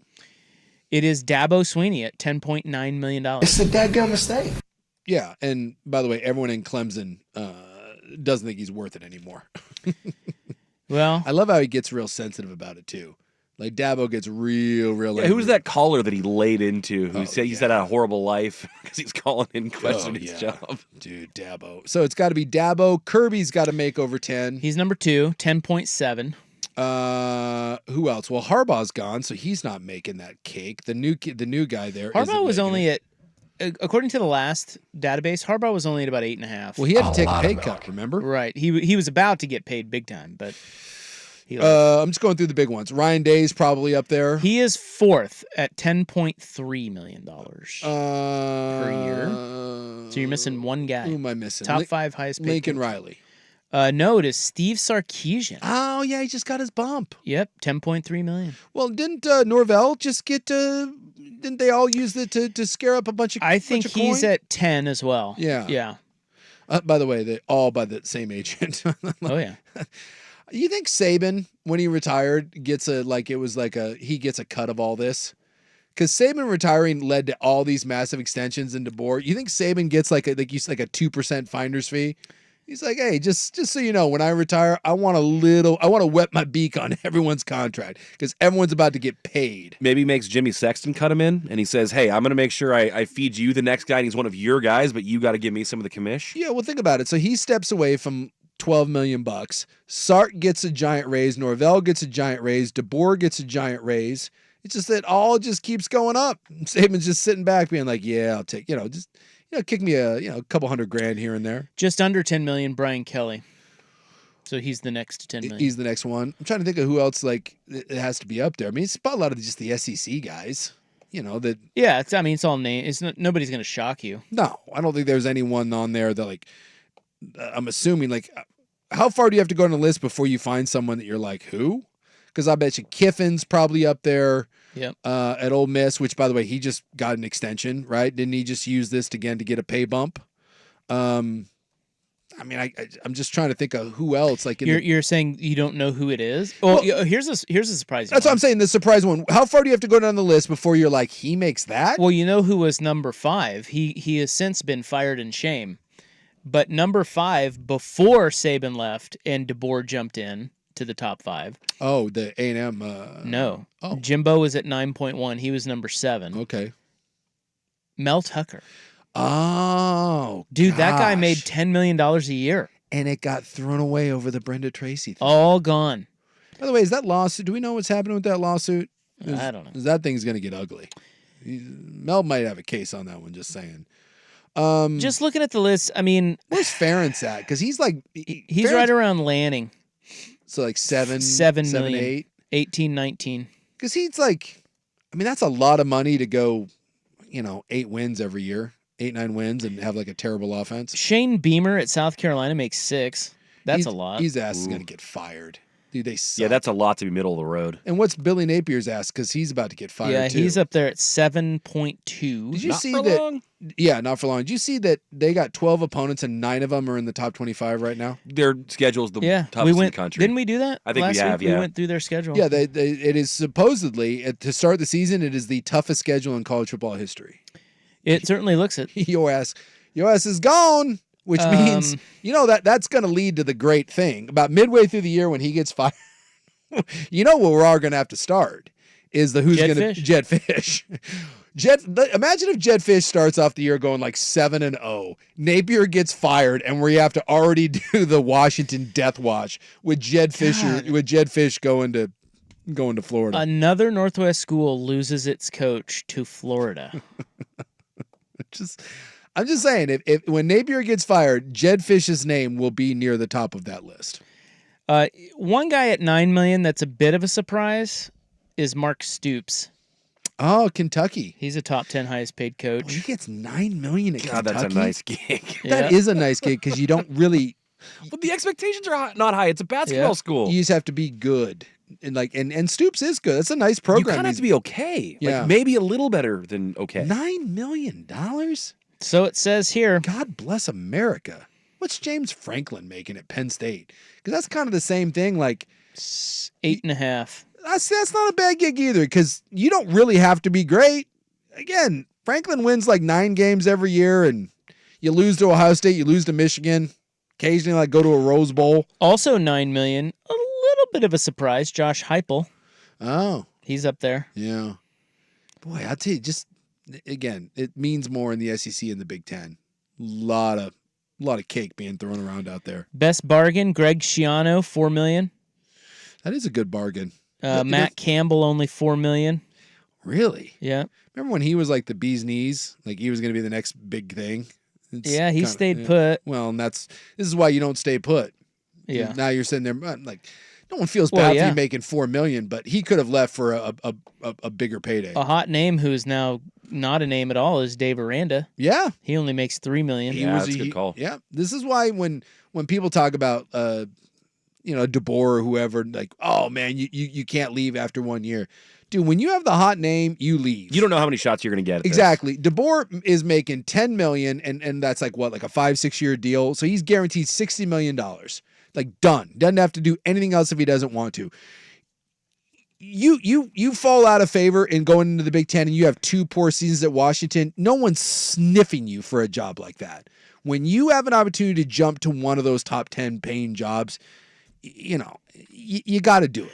You have to do it. It sets you up for life. Now, Cristobal's not on here because private, but I'd be curious to know what he makes, and it may be out there. I haven't seen it. We'll take a look. See, well, that's like Lincoln Riley too. Like, they don't have to disclose what he makes at USC. Yeah, of course he's not on the list either, private school. But yeah, I would assume that Riley's got to be, to get him out of Oklahoma. I thought I remember it being somewhere in the $9 to $10 million range. I don't know, but DeBoer's a top 5 highest paid coach in college football, and that seems kind of weird to say. Yeah, but also his record is 104-12. Wins wherever he goes, and is coming off a berth in the national championship. Pretty crazy. 8 years, $80 million is what he signed. Oh my God! But they don't have his buyout. They're saying his buyout is only $5 million each of the first 2 seasons, and then he doesn't have one after 2027. I guess the idea, by the way, Cristobal, they're estimating $8 million. Just because, again, they don't have to release private it. University. Private university, but $8 million. Dude, if you're Alabama, why would you worry? Like, where are you going? Like, either. Well, I think that's the whole point. Exactly. Is what they were saying with this buyout is Bama doesn't worry about a coach leaving. No, because it's either we fire you because we don't like you, you're not very good, or if you have success here. Exactly. Where are you going? We're not your stepping stone. Yes, that's a place that doesn't have to worry about it. Whereas Jed Fish. What's his buyout? It's not much. Really? It's really not. I remember when he signed that deal. Well, why wouldn't they give him a big buyout? They know he jumps around. Because maybe they can't get the deal done without it. I think that was the deal. God, that he was like, yeah. DeBoer was making $4 million at Washington, and he was about to jump to about $9 million. So said the AD with an extension. Yeah. But he left that on the table and moved to Alabama. The one that's interesting is Sark. Sark is the 3rd highest paid coach in college football. Did you ever think that would happen when he left USC? Oh, no. In disgrace? You're telling me a guy that wins 7 games every year and has a pill problem is going to be the highest paid? No. Yeah, I mean, when he left, it was like, I think everybody thought he was a good coach. He did a good job at Washington. Yeah, but he wasn't a great coach. But he had just started at USC. And $12 million, the buyout for Fish. But it shrinks every year. I think after the first year, it's down to like 8, and then the year after that, it's like 6. I mean, it goes down quickly. But I think with Sark, the idea was, he is a good coach. It's just he's got some personal problems, right? Yeah. So the question was, if he gets sober, then what? Well, I think we've seen what happens. He's parlayed that into one of the best jobs in college football, and he's doing a good job at that job. Yep. Pretty crazy. And he had the breakthrough year this year, and now signed the life-altering, contract. Now we'll see if he continues it. Yeah, Fish, if he leaves after 1 year, it's $12 million. And then after that, it's 10, and then 6, and then 5, and then 3. So, I don't know any of that. It's all. It seems like the buyouts never stop anybody from doing anything, me, so it doesn't matter. If Florida wanted Fish, yeah, they're going to buy him out. $12 million isn't going to stop you from doing it. Exactly. All right, back to Dynasty Talk next. Here's Butt. Now, from the Fan Sports Desk, a Sports Center update.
was looking at photos of Jim Harbaugh's garage sale that he has going on at his house in Michigan. Oh, is he pulling a Terry Porter? So what I was wondering Jim Harbaugh does seem like the type to just go ahead and put up cardboard signs around the neighborhood, whereas Terry Porter hired a company to do the estate sale. Do we think this was a full-blown garage sale by the Harbaughs, or was it another estate sale like Terry Porter's? Well, it is at his garage, and it certainly looks like a garage.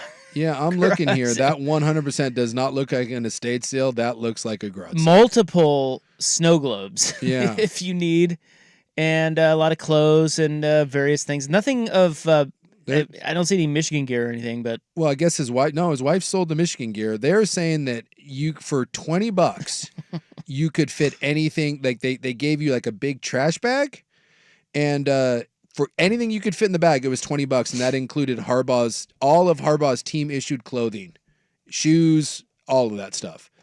Dude, that's kind of cool. If you're a Michigan fan, you show up with they just give you a hefty bag and you get to cram whatever you can in it for $20. That's pretty cool. I love that they need $20 for that. Well, how about you just give it away, Jim? My guess is they're probably doing something for charity, right? Well, let's hope, okay?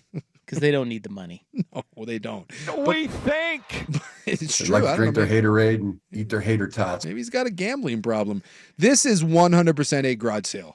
This Jim Harbaugh and his wife put on a garage sale. Yeah, well, I imagine it's more did Jim his wife. or did his wife put on a garage sale? His wife put on There's a a garage sewing machine. sale. Yeah, I see the sewing machine there. Hey, $20 for a sack full of clothes. You could do worse. You would. Is he a big guy, Jim? Yeah, Harbaugh's a big guy. Is he? I'm sure he's an XL. I don't know if he's. I mean, he's tall. He's in XL. I don't know if he's a double XL. I think you and guy. he would be maybe close to his size. I'm certainly like heavier than he is. Harbaugh played at 6'3", 216. Yeah, so he's probably 6'3" now, probably 230. I got 20 so pounds you on could, him. I could. You pay that $20, Yeah. you could get a lot of good stuff. I'm dude. getting some. That stuff would fit. And we probably have the same size shoe. Yeah, I'm probably loading up on some Michigan Jordan gear. Suddenly, Suit comes in the next 3 weeks, all Michigan gear, like he's a huge Michigan fan now. And just day after day after day, new article after new article. Go Wolverines. Well, I told you my mom had a garage sale. They've been living at the same house for 35 years, and when they sold it, she had a garage sale, and I had a bunch of crap that I put out there and clothes, and I had someone come and literally spend every dollar he had in his pocket to buy my clothes with his buddy, left to go get more money, came back wearing my clothes, both of them, to buy the rest of my clothes. What? It was surreal. Why? I don't know. Because apparently, like, I guess decent stuff from big guys is hard to come by, but it was so strange. They were like, we need to get more money. They're like, don't sell anything else. And we're like, well, no, if stuff sells, it sells. And it was priced all very cheap. I didn't put anything expensive. I just wanted to get rid of it. And we were giving all the money. We were giving it to my mom for moving costs. And they came back head to toe, wearing both him and his buddy, my shoes, my shorts. One was wearing a hockey jersey, and the other one was wearing like an old sweatshirt from like the Buccaneers. And it was so weird to talk to someone wearing an entire outfit made up of your clothing. That's very bizarre. It was. And they didn't care. They loved it. Yeah, I don't know how I'd feel about that. I don't know. But apparently my entire wardrobe was everything. And it was just like they didn't care what it was. They're like, I'll take it. Just grabbing it. You think Harbaugh charged a premium for the khakis? I think so. Those Walmart khakis. And would you be disappointed that that's the one, like you show up and it's all really nice Jordan Nike gear except for the khakis? Or do you think Nike made him khakis eventually? No. Well, when he's in San Francisco, they had Levi Stadium and they had to get special Levi khakis for him. Because he had to wear the Is that brand. right? Oh, yeah. Oh, my God. Yeah, I'm guessing that the Jordan brand, I'll have to do a photo examination to see if they or maybe they just took a pair of Walmart khakis, which is where he bought them, and put the Jordan logo on them. By the way, don't look now. Tournament's heating up. 5-point game with 1:30 to go. Let's go. Which one's which? What? Oh, I guess it's okay. So the team in white is Howard. Is that Correct. The Howard Bison are in white, and the Wagner or Wagner Seahawks are in black. Yeah. Oh yeah, they were getting drilled for a while. Yeah, it's 7-point game now. I got to flip over now. I was watching my Red Wings, who you haven't paid any attention, but it's kind of funny. So the Red Wings haven't made the playoffs in forever, decade plus. And they were having a good year this year. And seemingly they were a playoff lock. And then they went and got a sponsor on their jersey, which was a big deal. Like, Blue Chew? It's a trash company. It's a waste company. And Red Wing fans were pissed because you don't mess with the traditional Red Wing, uniform. Very sports traditionalist to hate that. Yes. Yeah. And it was a trash company. And since they've put the trash company logo on, they have just been in an absolute tailspin. So now people are calling it the trash curse. That the trash company has undone the momentum that the Red Wings have built. That's bad business for the trash company. Bad business, yes. It's a guy called Priority something or other. It's some trash collection place, and they're just getting raked over the coals right now in Detroit. Oh, man, they thought that deal would be so much different. Yeah, they're like, we get to align with an iconic brand that's going to only go well for us. Everyone hates your company now. Everyone hates your company, and the team that you put it on just kicks rocks all of a sudden. All right. Well, anyway, Jim Harbaugh's having a garage sale. Well, his wife is out there in Michigan, if you want to. I would want nothing more than Jim Harbaugh, like just cruising around in a Beth. Like you show up and there's Harbaugh. He's like, hey, what's up? Yeah, I'm guessing he won't show his face at that. No, I don't think so. Or it might just be like him to be sitting behind the little plastic table taking the money and doling out the change. Handing out the containers. Here, let's get you an extra big bag. Yeah, let's get you here. You want that snow globe? How about I'll give you the other one for $1? Tell you what, if you can carry 2, you can take 2. And let me just say this for the record to all you garage sailing bros. Uh-oh. The hell are you doing negotiating? They just... What do you mean, the person who is at the garage sale or the garage sailor? The person that's at the garage sale. Like... Uh-oh. Look at this. Oh, look at this. 69-66, baby. 69. 1 minute. When I was at that garage sale, it's the only garage sale I've been to in 20 years was the one my mother had. And like you'd have something listed for like $2. Someone comes up and does really like that snow globe. Tell you what, 75 cents. Like really? Really? This is what you're doing? You know who's like this?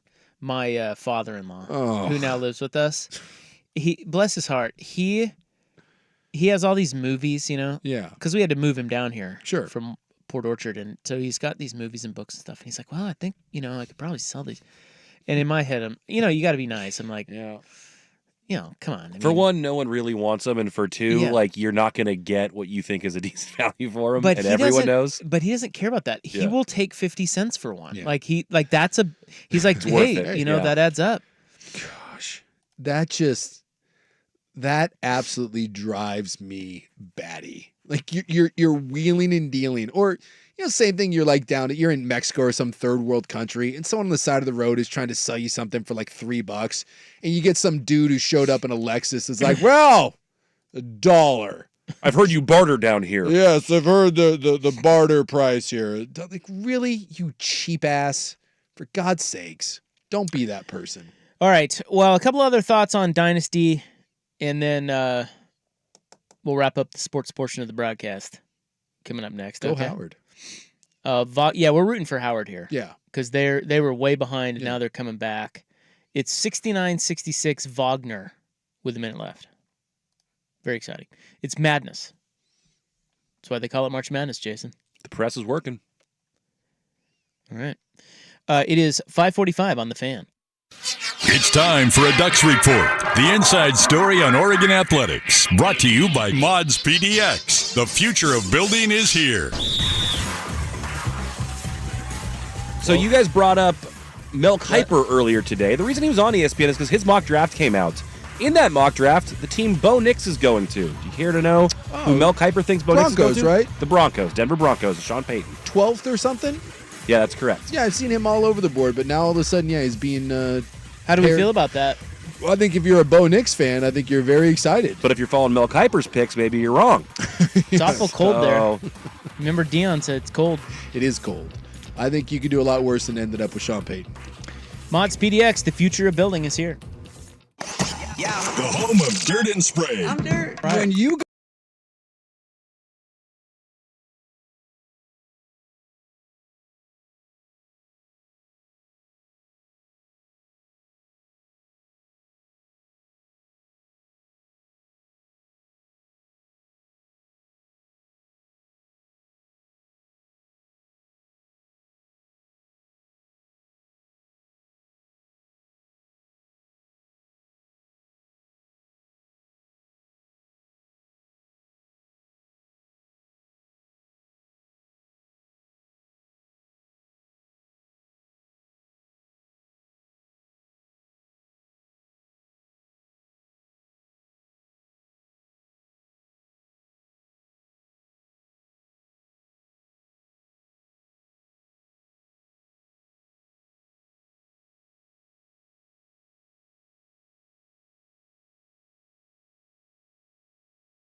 four, because I know you care.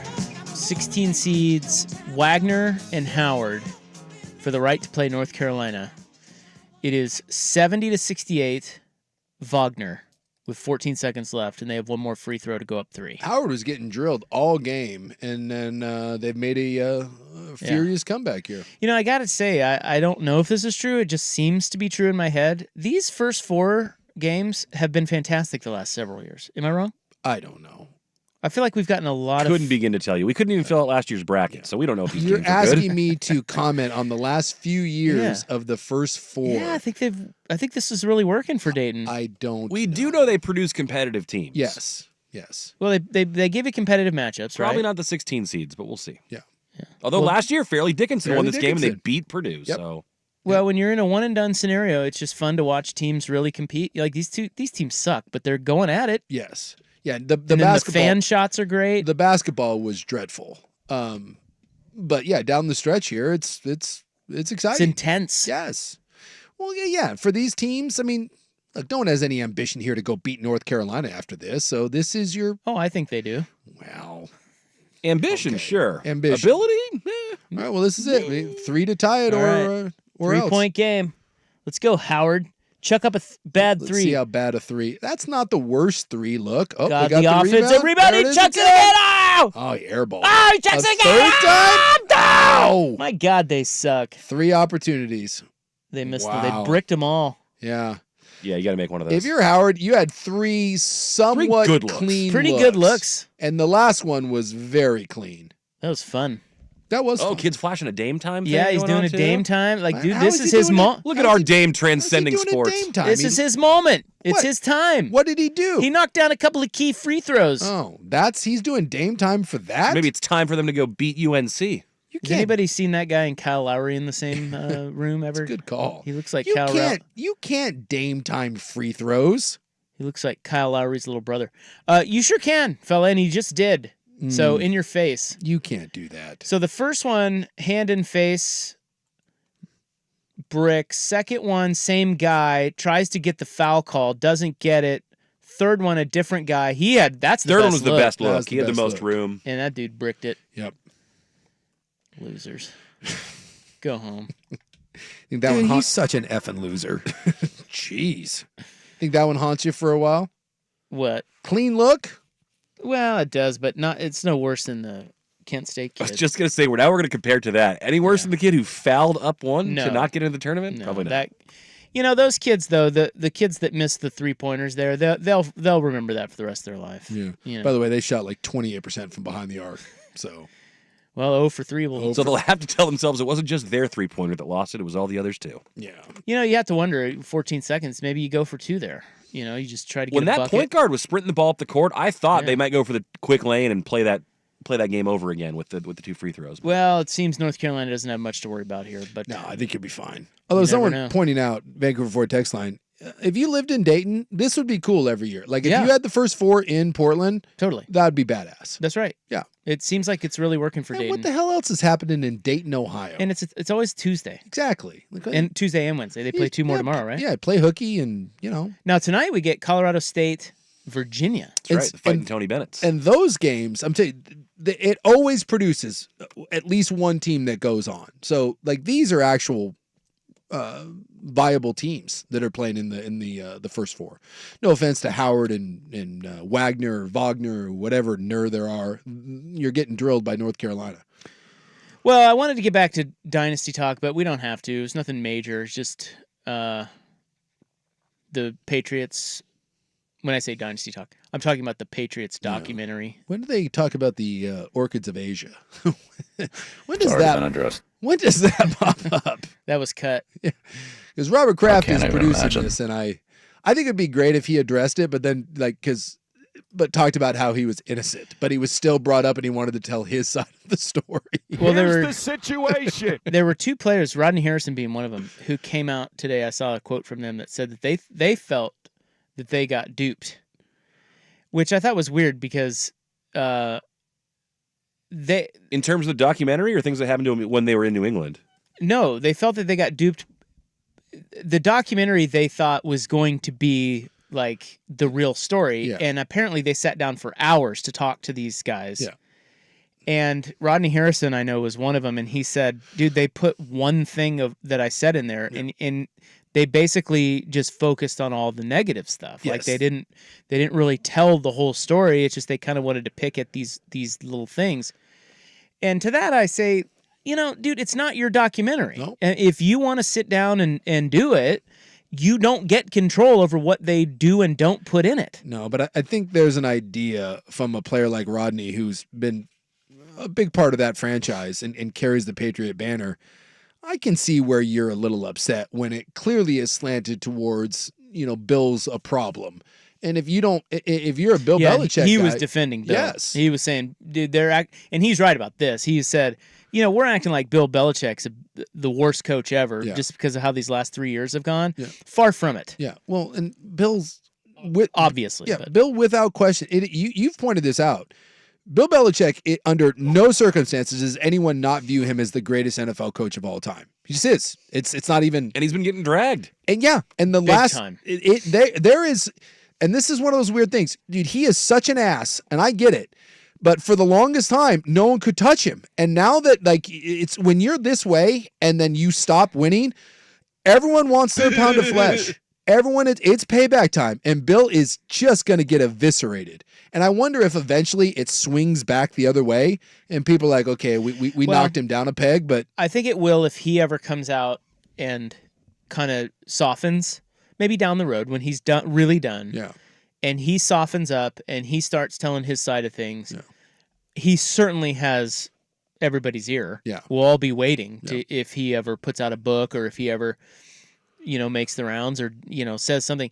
But, the guy that Colin had on, Albert Breer, made a really good point today. He was talking about this, and he said, if you look at that series, and I've watched it, I thought it was good. I don't know. It's not earth-shattering, and it is squarely from Robert Kraft's perspective. But if you watch that series, the whole thing, the only person that is truly honest and reflective is Drew Bledsoe. And the reason for that, and he made a great point, I thought, Breer, was because Bledsoe's had 20 years away from it. Right? Away from it. Like his moment in all of it was right at the beginning, and he has had time to process everything.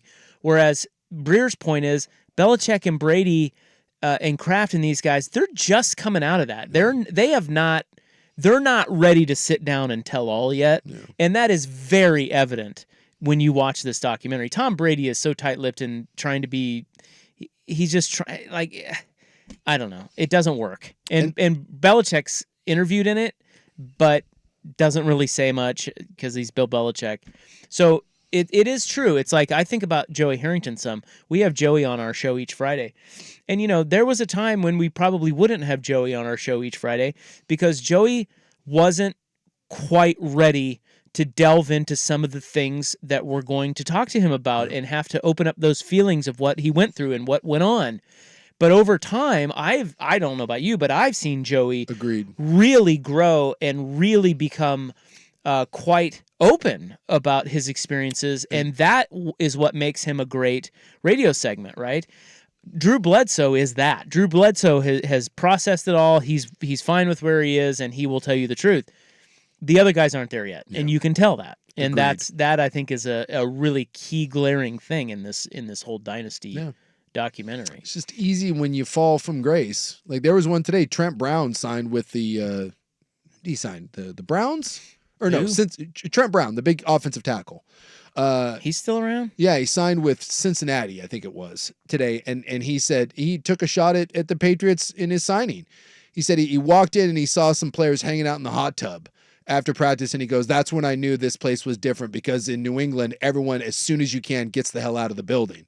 It's like they continue to take shots at him. Like it's just, it just feels like this never-ending wave of people taking pot shots at Bill and the Patriots. Well, I've got 5 stories, not 1. 1, 2, 3, 4, 5. Not 2. No. Not 3. Not 4. Right out. 1, 2, 3, 4, 5. I have 5 stories of flight troubles, more flight troubles. Let's go. And it's weird because a lot of them seem to be happening in and around Portland. I know. I don't know what's We're up. like the Bermuda Triangle of Boeing problems. And we have animal news coming up in the club. That is next on The Fan. Hey, it's Sook. And guys, for those of you with a full head of hair, congratulations. Studies show that one of the most attractive physical features is a full head of hair. It sucks to be me. Because you know what the least attractive? Well, hair loss.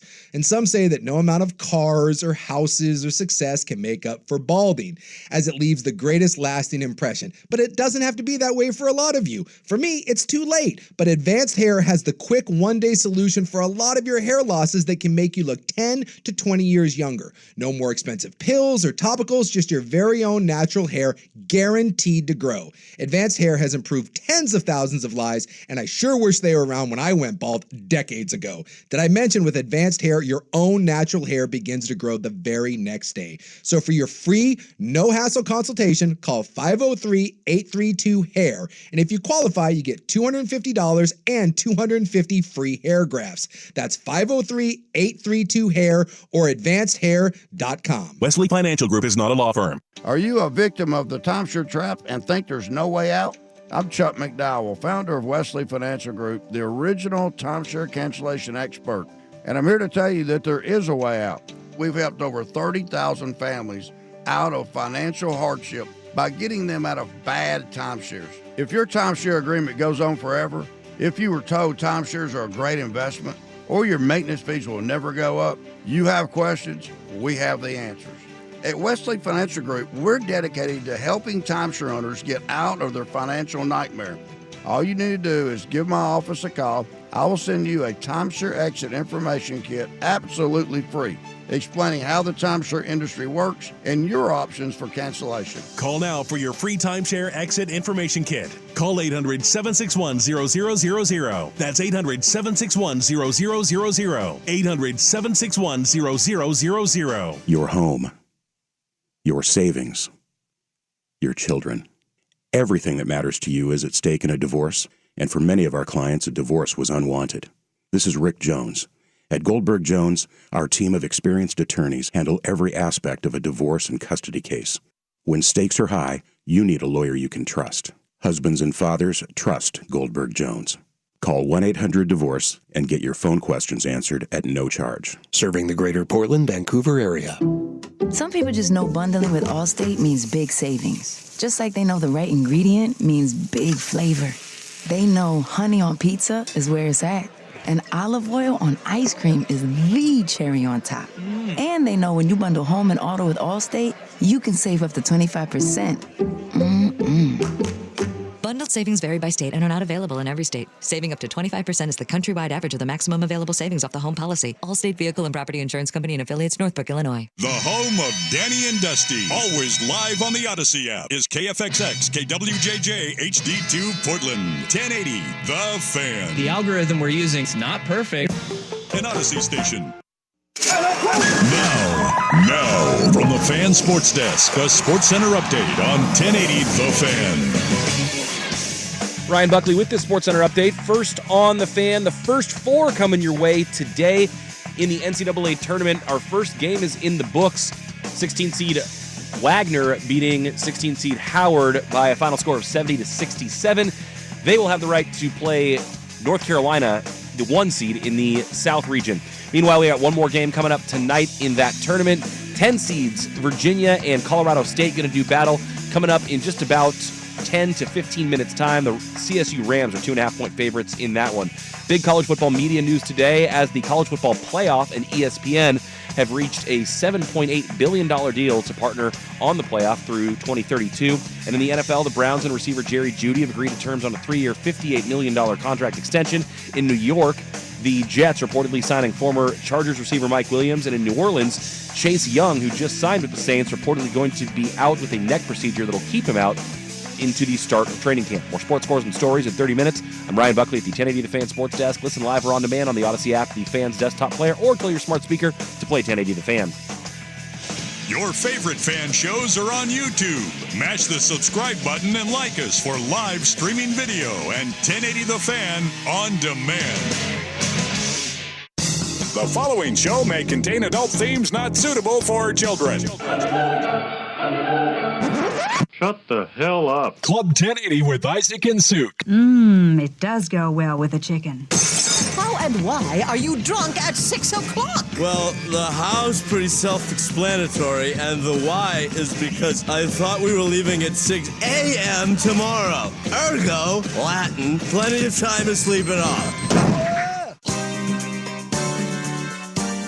I only have amateur blowing. The best part of football is football. And so you got to do football. Football's football. Football is football. Football's football. Football's football. Football's Football football. is football. Yeah, football's football. Sports is business.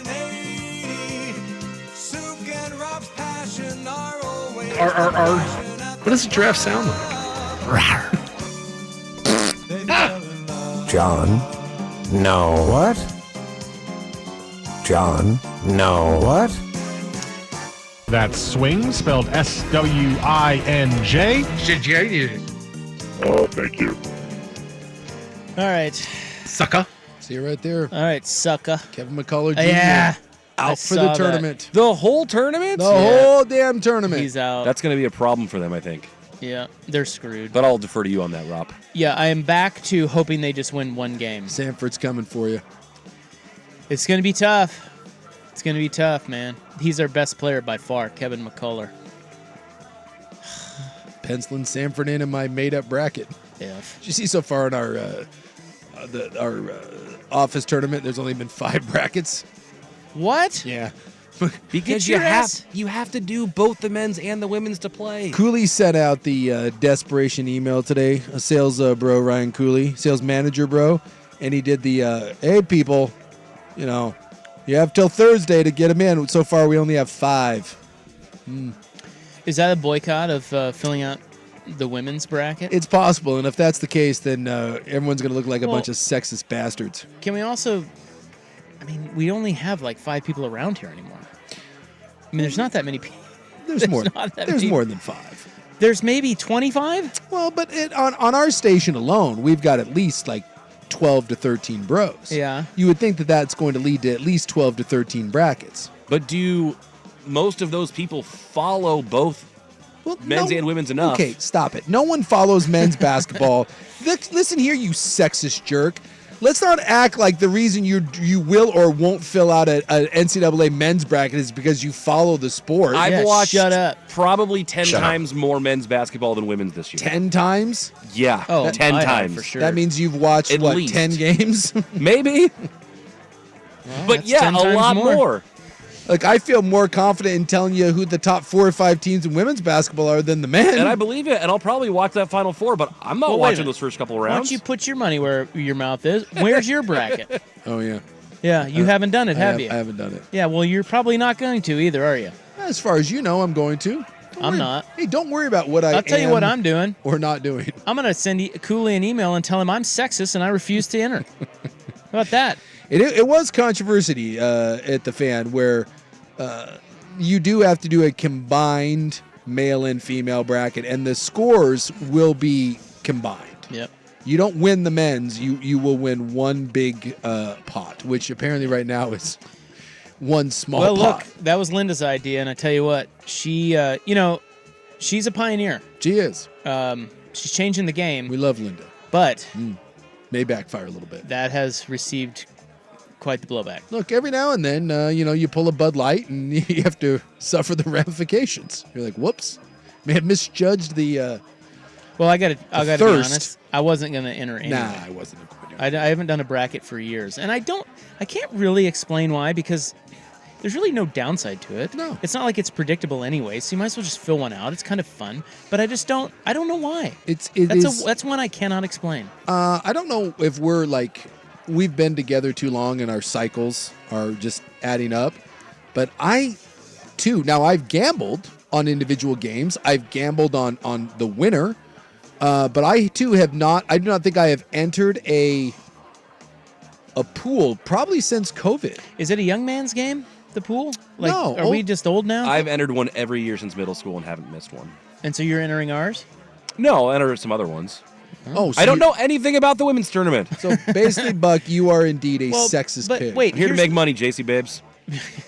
Here's the point, though. I don't care how much you know about the men's tournament. Yeah, it is wildly unpredictable. Yes. That's the whole point. That's like the whole adage that your secretary who never watched a lick of basketball would always win the bracket pool, right? There's a little bit of just fill one out because it could be you. You don't know. The other guy doesn't know. So you might win. Yeah, everyone does the same thing. You either look Exactly. at either Jay Billis or whatever 538, and then you go through and you find a couple nuggets like there's always an 11 seed, the 9 seed are duds, right? Everyone loves the 5 versus 12 and always pick one of the first 4 in or the last 4 in. Always pick one of them to go to at least the round of 32, if not the Sweet 16. And so you go through and you do that. But you could do the exact same thing with women, Buck. You just choose not to because you're a pig. Hey, then that makes all of us pigs. We're all eating the same slop. Well, I have less of a problem with the pig thing because I'm not going to fill out a women's bracket. I'm barely going to get to watch the men's tournament. I'm not going to watch both of them, and I'm only going to do the one that I'm going to watch. I'm calling it what it is. But the one area where I will call Buck out here is that it's as if filling out a bracket is some sort of skill that you must. I'm clinging to this. It's just not. It's just not at all. Well, I'm telling you, the guy you don't who believe knows you're going to win the lottery, you're not going to win the lottery. Who knows the most about college basketball at the station? Not me. It's probably Swigard. Probably. Don't you think? That would be my guess. He watches all of it. Probably, yeah. I bet you Swigard does not win the bracket pool. Yeah, it doesn't usually work out that way. So if you're upset that I'm just not throwing my hat in the ring, then you should be upset that everyone's not throwing their hat in the ring. I'm not upset about anything. Oh, well. So shut up. Shut up. Vancouver Ford text line. Shut I'm up. part of a You guys huge shut team of up. salespeople in their 20s and 30s. I run the bracket pool. He said, right now, we also have 5 people, and everyone is adverse to doing the brackets. Maybe they're just doing it all online now. And he said, laziness? I don't know. I think you also need to do, I think there's some fun contests you can do in lieu of the bracket. I've joined one for a couple years that does it like Super Bowl squares, and for every game, the final digit of each team produces a winner. So 63 chances to win. Let me ask you this. Is the bracket losing some... I don't know, but this is the first I've thought about it. There does seem to be some evidence pointing to that. We haven't done one in a number of years. Like I said, I think the last one I did was... The year it got canceled in COVID, obviously we didn't do one. I haven't done one since. I think that's probably the year before COVID was the last time I did it. I don't have any desire to do it now. We got a sales bro here that is telling us that his entire sales team that's of the youngs. So you asked, is it a young person game? So we asked the question to the people out there, to the masses. Is the bracket what it used to be? I wonder this. How much do you think legalized gambling has to do with it? Yeah, that's if now you can just pick the games that you like or the teams you like with those little tidbits and just bet on one game instead of forking your 24 or your $20 over to pick all 63 of them when you know you really don't know much. Maybe people are doing that instead. We were I don't up know. at A last year, and even though I didn't have a bracket, I think I had 9 to 12 bets going those first that first day. And some of those were future bets, I don't remember who we had on, but it was Dave Bartu that was like, dude, Penn State. And I was like, all right, Penn State to the Sweet 16. I'm down there laying $50 on it. So maybe there is something to that because I gambled. I just didn't do a bracket. That's going to be tomorrow's poll question. Yeah. I'll put that up there tomorrow. I'm interested to see. For the people. I got to figure out how I'm going to word it. Well, and no one really reaches out to me. I'm antisocial, but no one reaches out to me with an offer for brackets. Yeah, I don't get those either. I think a lot of people are moving to the online ones, just the big ones the where big you have ones. more to win. Yeah, like the Yahoo one or the ESPN or something. I wonder if you're running your office's bracket, is it a little lean pickings right now? All right, we got to get to hot flight news. It might take the rest of the hour. Let's go. I've got 5 flight trouble stories. I can't keep up. It is 6:13 on the Fan. It's twice the madness.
up all 5 stories. Death from above. Yeah. I mean, I can't keep up on these stories. No. It's insane. Did you ever see The Truman Show? Yeah. Part of it made me think about this with all the recent news. In The Truman Show, they're trying to keep Jim Carrey from ever leaving his made-up town. Yeah. So he goes, every time he goes to to turn on the TV or he goes to the travel agency, every news story in every paper is like death from above, plane crash kills everyone. They make it out like travel is the scariest thing in the world, but it's starting to feel like that. Like every other day you flip on the news and it's like something is falling out of the sky. You know what's weird about this? I was gonna say, it feels like we took the cap off of like a really pressurized thing, and all of a sudden it's everywhere. Yeah. Like one thing got found out, and now that people are like looking extra close and digging, all the problems are coming to light, and it's terrifying. Well, but some of the problems I don't think are headlines unless all the other stuff is going on. Yeah. Like right. there was I would agree. the one that landed in I think it landed in Eugene, or maybe it landed from Portland or in Portland from Eugene. The one with it was the cargo door was a little off. They didn't put it in right. You remember that one? Yeah. Look, that's not a huge headline, but there was with the exception of all of this stuff is going down, so it adds to it, and so then it becomes a huge Except headline. there was a United flight that an entire piece of the plane, like an entire... No, I know. I'm not saying all of them. I'm just saying some of these were piling on. But it made me think about that because like a United plane was flying and literally a giant piece of the plane's belly just fell off. All right, rapid fire. Number 1, the pilot of a terrifying flight from Australia to New Zealand told those on board he temporarily lost control of his Boeing 787 after one of his instruments failed. No big deal. Define temporary. I'm going to need a further explanation on what temporary means. So this caused a sudden drop that threw travelers around the cabin, injuring dozens. Oh my God. Well, that's what I told you. The tail whip thing that I had was the one that changed my flight forever. You have a sudden drop like that and you get thrown. I ended up in the seat in front of me. I never unbuckle my seatbelt. That was 25 years ago that happened. And to this day, if my ass is in the seat, that seatbelt is on. Rapid fire number 2, United Boeing 777 forced to land after hydraulic fluid leaked during takeoff. The 5th safety incident in the week that included suicide of whistleblower as the airline tells aviation giant to stop making its delayed 737 MAX 10s. Good Lord. Yeah. The airline said, no, we don't want them. They literally told... stop making them. Yes, said stop. We're not doing it. By the way, on that John Oliver piece, which you should 100% watch on Boeing. Oh, I'm going to watch it. You should. It turns out that in a shocking development, someone lobbied the what is it, the FFA, right? FAA. Yeah, I always want to do the Future Farmers, not the FFA, the FAA, right? Someone lobbied them to loosen like regulations, and so now Boeing, for the last like 15 years, Boeing has been allowed to inspect themselves. So when they're doing FFA inspections, it's someone employed by Boeing that is looking into the safety of Boeing. Oh, it's like when colleges hire someone to do an internal investigation. Yes. Yeah, and you're like, oh yeah, I'm sure they're going to find all there is to find about the things the coaches have been doing illegally. Oh my Lord. Yeah, we're at the point now where airlines are telling Boeing to go take a hike, and they're trying to get on the Airbus bandwagon, but Airbus can't make enough planes.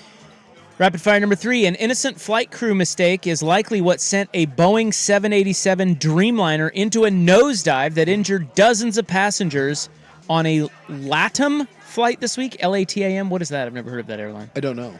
The Wall Street Journal says the preliminary evidence pointed to an incident in the cockpit while serving a meal. A flight attendant accidentally bumped a switch on the pilot's motorized seat, pushing it forward and sending the plane into a nosedive. Oh, that's awesome. It's a Chilean airline. The switch has a cover that's supposed to prevent this kind of thing from happening while the pilot is seated, but clearly something malfunctioned, or it's a horrifying case of operator error. Good grief. Number 4, United Airlines Boeing plane missing panel lands in Medford. Yeah, this is the one I was talking about. This plane lost a panel during its flight from San Francisco to Medford. The spokesperson said the Boeing 737-800 was carrying 139 passengers and it landed safely at its scheduled destination. They said after the plane was parked at its gate, it was discovered to be missing an external panel. Yeah. Yeah, no big deal. They said the plane did not declare an emergency landing since there was no indication of the damage during the flight. And number 5, Alaska Airlines flight windshield cracks while landing at PDX. Now, this is one where I think this is stupid to be a headline. Yeah. These are common. Sure, because they hit birds, they hit planes, they hit, or not planes, but they hit just random stuff in the air all the time. But, we've got to fearmonger, Yeah. Got to add. So the flight landed safely Sunday night after its inner windshield cracked. The plane was heading in from Arlington, Virginia. In a statement, Alaska told Fox 12 that the cracks happened as the aircraft was landing. The crew followed their checklist and the aircraft continued safely to its destination. Alaska Airlines 737 fleets are outfitted with 5-layer windscreens that have an outer pane, 3 inner layers, and an inner pane. If an inner pane cracks, the other pane and layers can maintain cabin pressure. Yeah, it's not a big deal. It's just not a big deal. No. So there are the 5 right there. Yeah, I'm telling you. What is happening out there? Go watch that piece, and unless you're getting ready to travel, because it is terrifying. Can I just state, though, that I am getting ready to travel early next month, middle of next month. And honestly, none of this stuff really scares me all that much because I think about, well, first of all, no one's died. And second... Actually, quite a few people have died. From this stuff? No, but from the Boeing problems. Yeah, I'm saying all the like the door plug thing and all. Nobody's died. Yeah. But I just think about all the flights every day, and how many people just nothing happens, and I don't know. I don't worry about something happening on my flight. It's like counting on losing the lottery or the Powerball to me. I'm like, I just don't. I mean, it'll happen to somebody, but probably not me. They're saying now, like on flight searches like Kayak, you can now search by make and model, and that more people are just like the Kayak moved it to the top of their search bar now, so you can exclude certain models. But now, would I want to do that? Which ones would I want to do? The Max, the 737 Max, the 737 Maxes. See, a few weeks ago, I would have thought, hey, now's the time to ride one of these things because prices are going to be down. I'm like, nah, I've probably come around on that part. I maybe don't want to get on one of those. There is like I said in the piece, they were talking about the 737 Max, and those were the couple that went into the stall and like 2 or 3 of them went down and killed everyone on board. They put a system. Boeing put a system on the plane that self-corrects that when the engine is going. When the engine is revved up too high, it raises the nose up like automatically, and if it goes too high, it can lead the plane to stall and it crashes and kills everyone, and that's what happened multiple times. So this was installed on the airplane, and guess who they didn't tell that this new feature on the airplane was there? I have a guess. The pilots. Was it the pilots? The pilots. And when the people crashed and died, Boeing's explanation for it was they didn't want to burden the pilots with unnecessary information. I'm telling you. Seems necessary, though. It's insane. You will watch this thing and just be like, oh my God, how on earth is Boeing getting away with this? Now, if you flew on an Airbus, would I know that?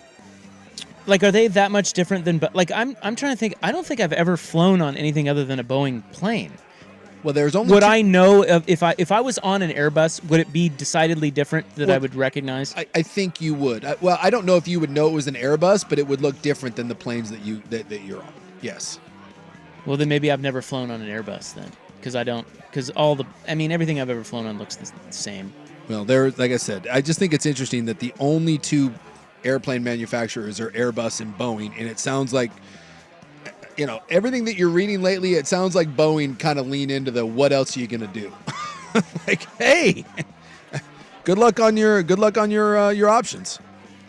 So what percentage of flights are Airbus flights in the U.S.? I don't know. I know Airbus, I think, is more European, but I don't know.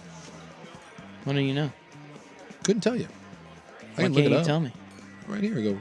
Airbus versus the U.S.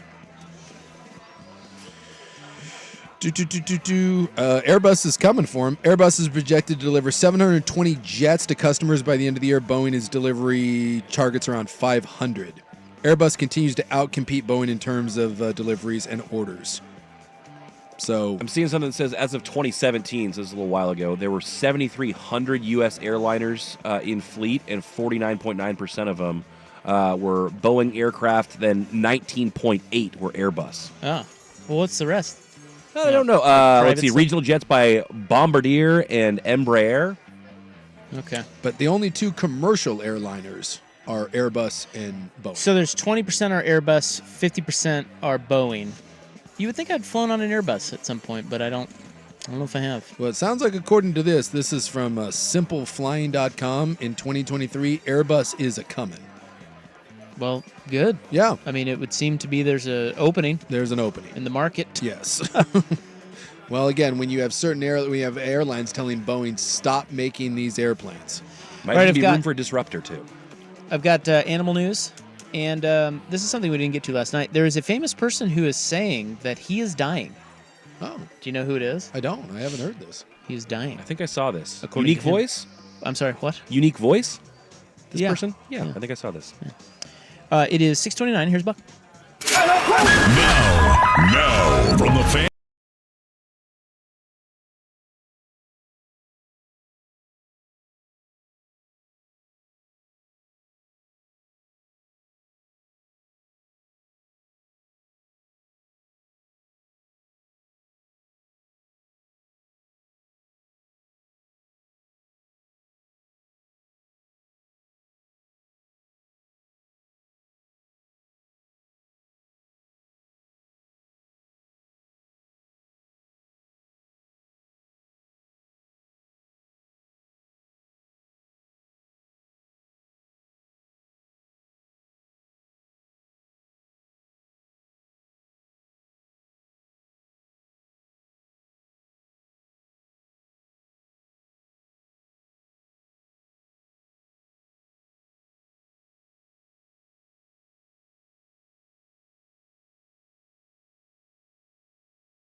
posted to Facebook and X that he had some news, and it said, "Please don't be sad.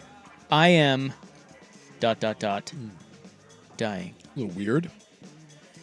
"Oh, I can see your faces now. The truth is we are all dying. Every day we live, we are getting closer to our death." He continued. Oh my God, is he doing this? He said, "Why am I telling you this? Because I want you to enjoy your life to the fullest every single day. Get up in the morning and look at the sky. Count your blessings." So he's not dying. And enjoy. He's not dying. Simmons then encouraged his followers to start the day with a healthy meal and exercise. "There is something else very important that you must do. Tell the ones that you love them. Hug those people and children who you really care for. A big hug really goes a long way.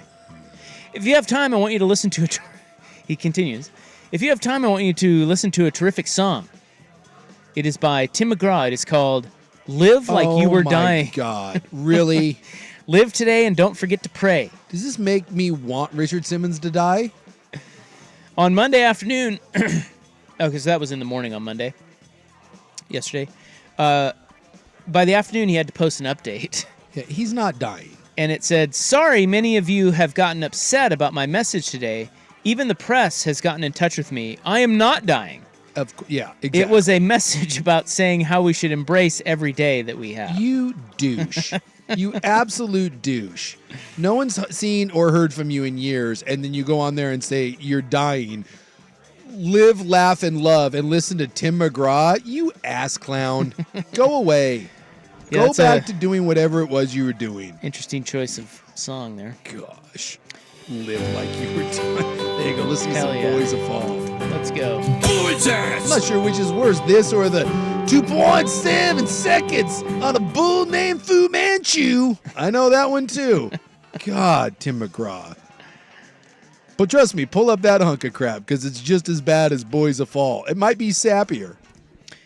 Something about like loving your dad or whatever. Like, whoa, he went fishing because his dad died, or I don't know. It's a big sappy pile of country crap.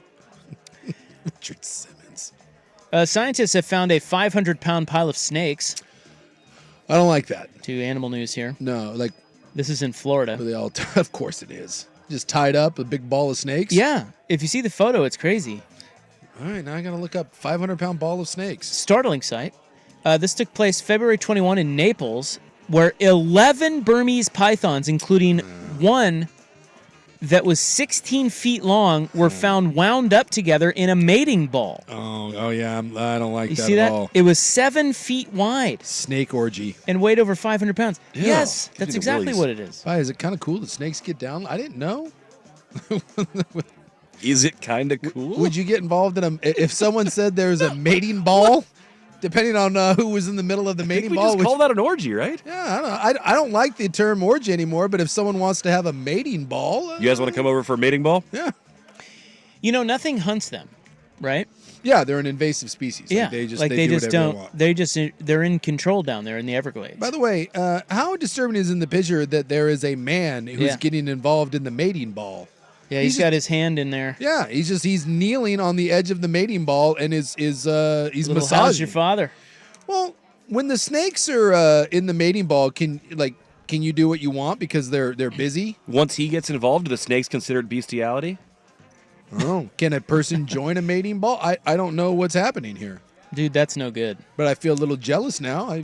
I don't want to be cheated out of life. I've never been involved in a mating ball. And I'll tell you what, when you end up in the mating ball, anything goes. You can't be concerned with what goes where. At that point, it's just you just buckle up, you hold on, wait and see what happens. Boy, that is a disturbing. I do not like that. Well, don't knock it till you tried it. You know. Tell you what, I'm more worried to go to Florida than I am fly on a Boeing. Dude, these things are everywhere. It does seem to have a lot going on. And they're enormous. Yeah. Yeah, it's from it started, was it like 30, 40 years ago? There was like a hurricane and like a bunch of pets got loose because of it.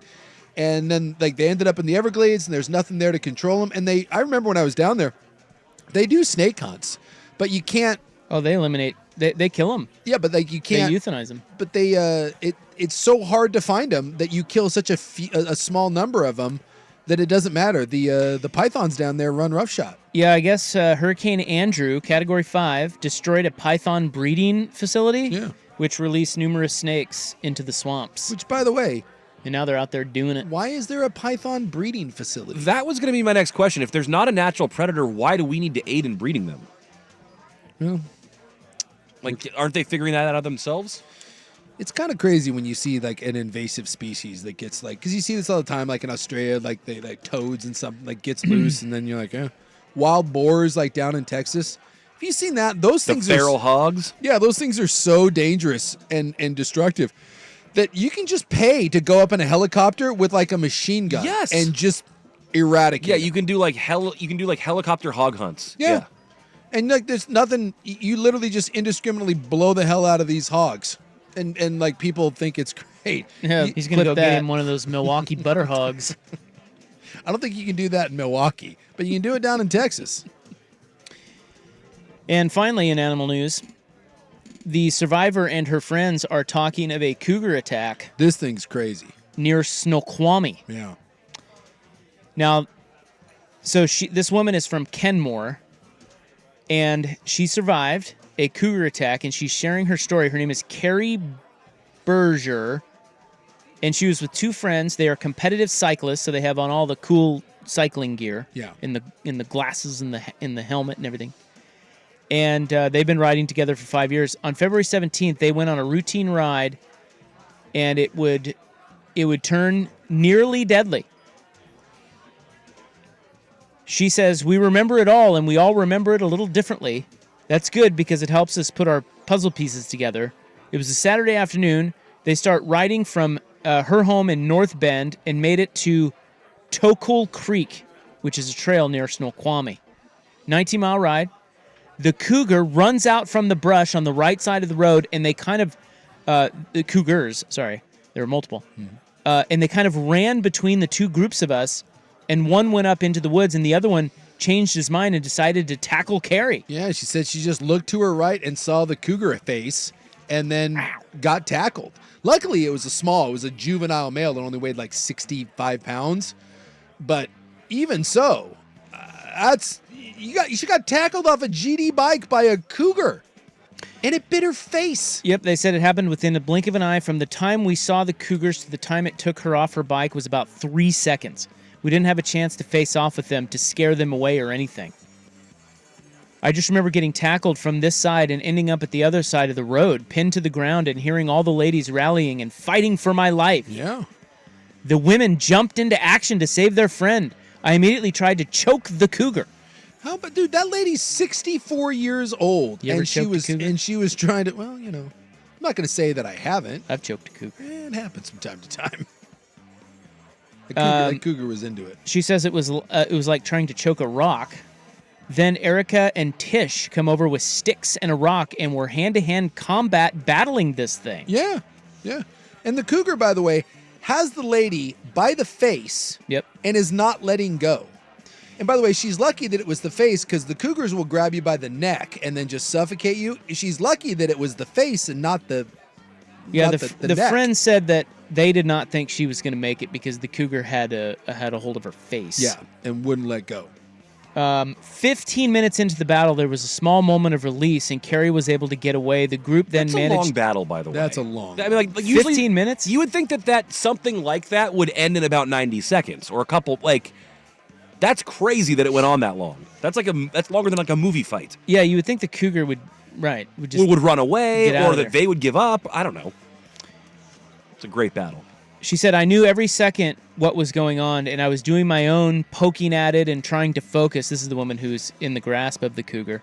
She said, "I was trying to poke its eyeballs out and get up its nose and in his mouth with my hand." Carrie's just laying there by herself. We kept saying, "Are you okay?" And she would just give us a bloody thumbs up. While the cougar has a hold of your face. No, this is after. This is okay, so the cougar, so it said 15 minutes into the battle, there was a small moment of release. Carrie was able to get away. So she goes and lays down, and they're like, "Hey, are you okay?" And she's just like, blood-curdling thumbs up. Yeah. The whole ordeal lasted 45 minutes. Yep. And then the Washington what do you call them? The Like Fish and Wildlife. the park ranger showed up. The Fish and Wildlife people shot it, and they killed the cougar. But 15 minutes. They'd had her by the face, and then they used there's a photo of it. They put the lady's bike, and one of these the gravel bikes. They put it on top of the cougar, and then they all stood on it. Yeah, they pinned the cougar down. Pretty amazing for 30 minutes. And the photo, and that when I heard this, you know me, I'm very skeptical. I'm like, you're telling me a bunch of old women like pinned a cougar, but they do. The cougar's just laying there on the ground while everyone's standing on top of the bike, and then the Fish and Wildlife. By the way, that move is incredible. That is really resourceful. Yeah, like that's some smart S. Yeah. I wouldn't have thought to do that. I wouldn't have either. I just would have been like, once the cougar lets go of my lady's face, I guess I just hoped that the cougar runs off. I wouldn't have thought about pinning it. Those old broads, those old dames out there. My goodness, you know what that is? That's a spunky old broad and a group of them. Get them an award. And they're out there getting S done. And the scar on this woman's face is pretty. Oh yeah, it's substantial. Yes. And as someone points out, if this was the youth, we'd have a dead friend and a bunch of videos of it. That is true. If this had been a bunch of 18, 17-year-olds, you'd have someone dead and some amazing YouTube videos of it of people going like, bro, the cougar's eating your face. That's very right. Gosh almighty. Crazy story. All right. We'll be back to wrap it up next on The Fan. Hey, Window Nation, March, critical time to check out your home's windows. So if you've got windows that are cracked, maybe they're leaking a bit, they won't open, they won't stay open. Now is the time to call this company called Window Nation.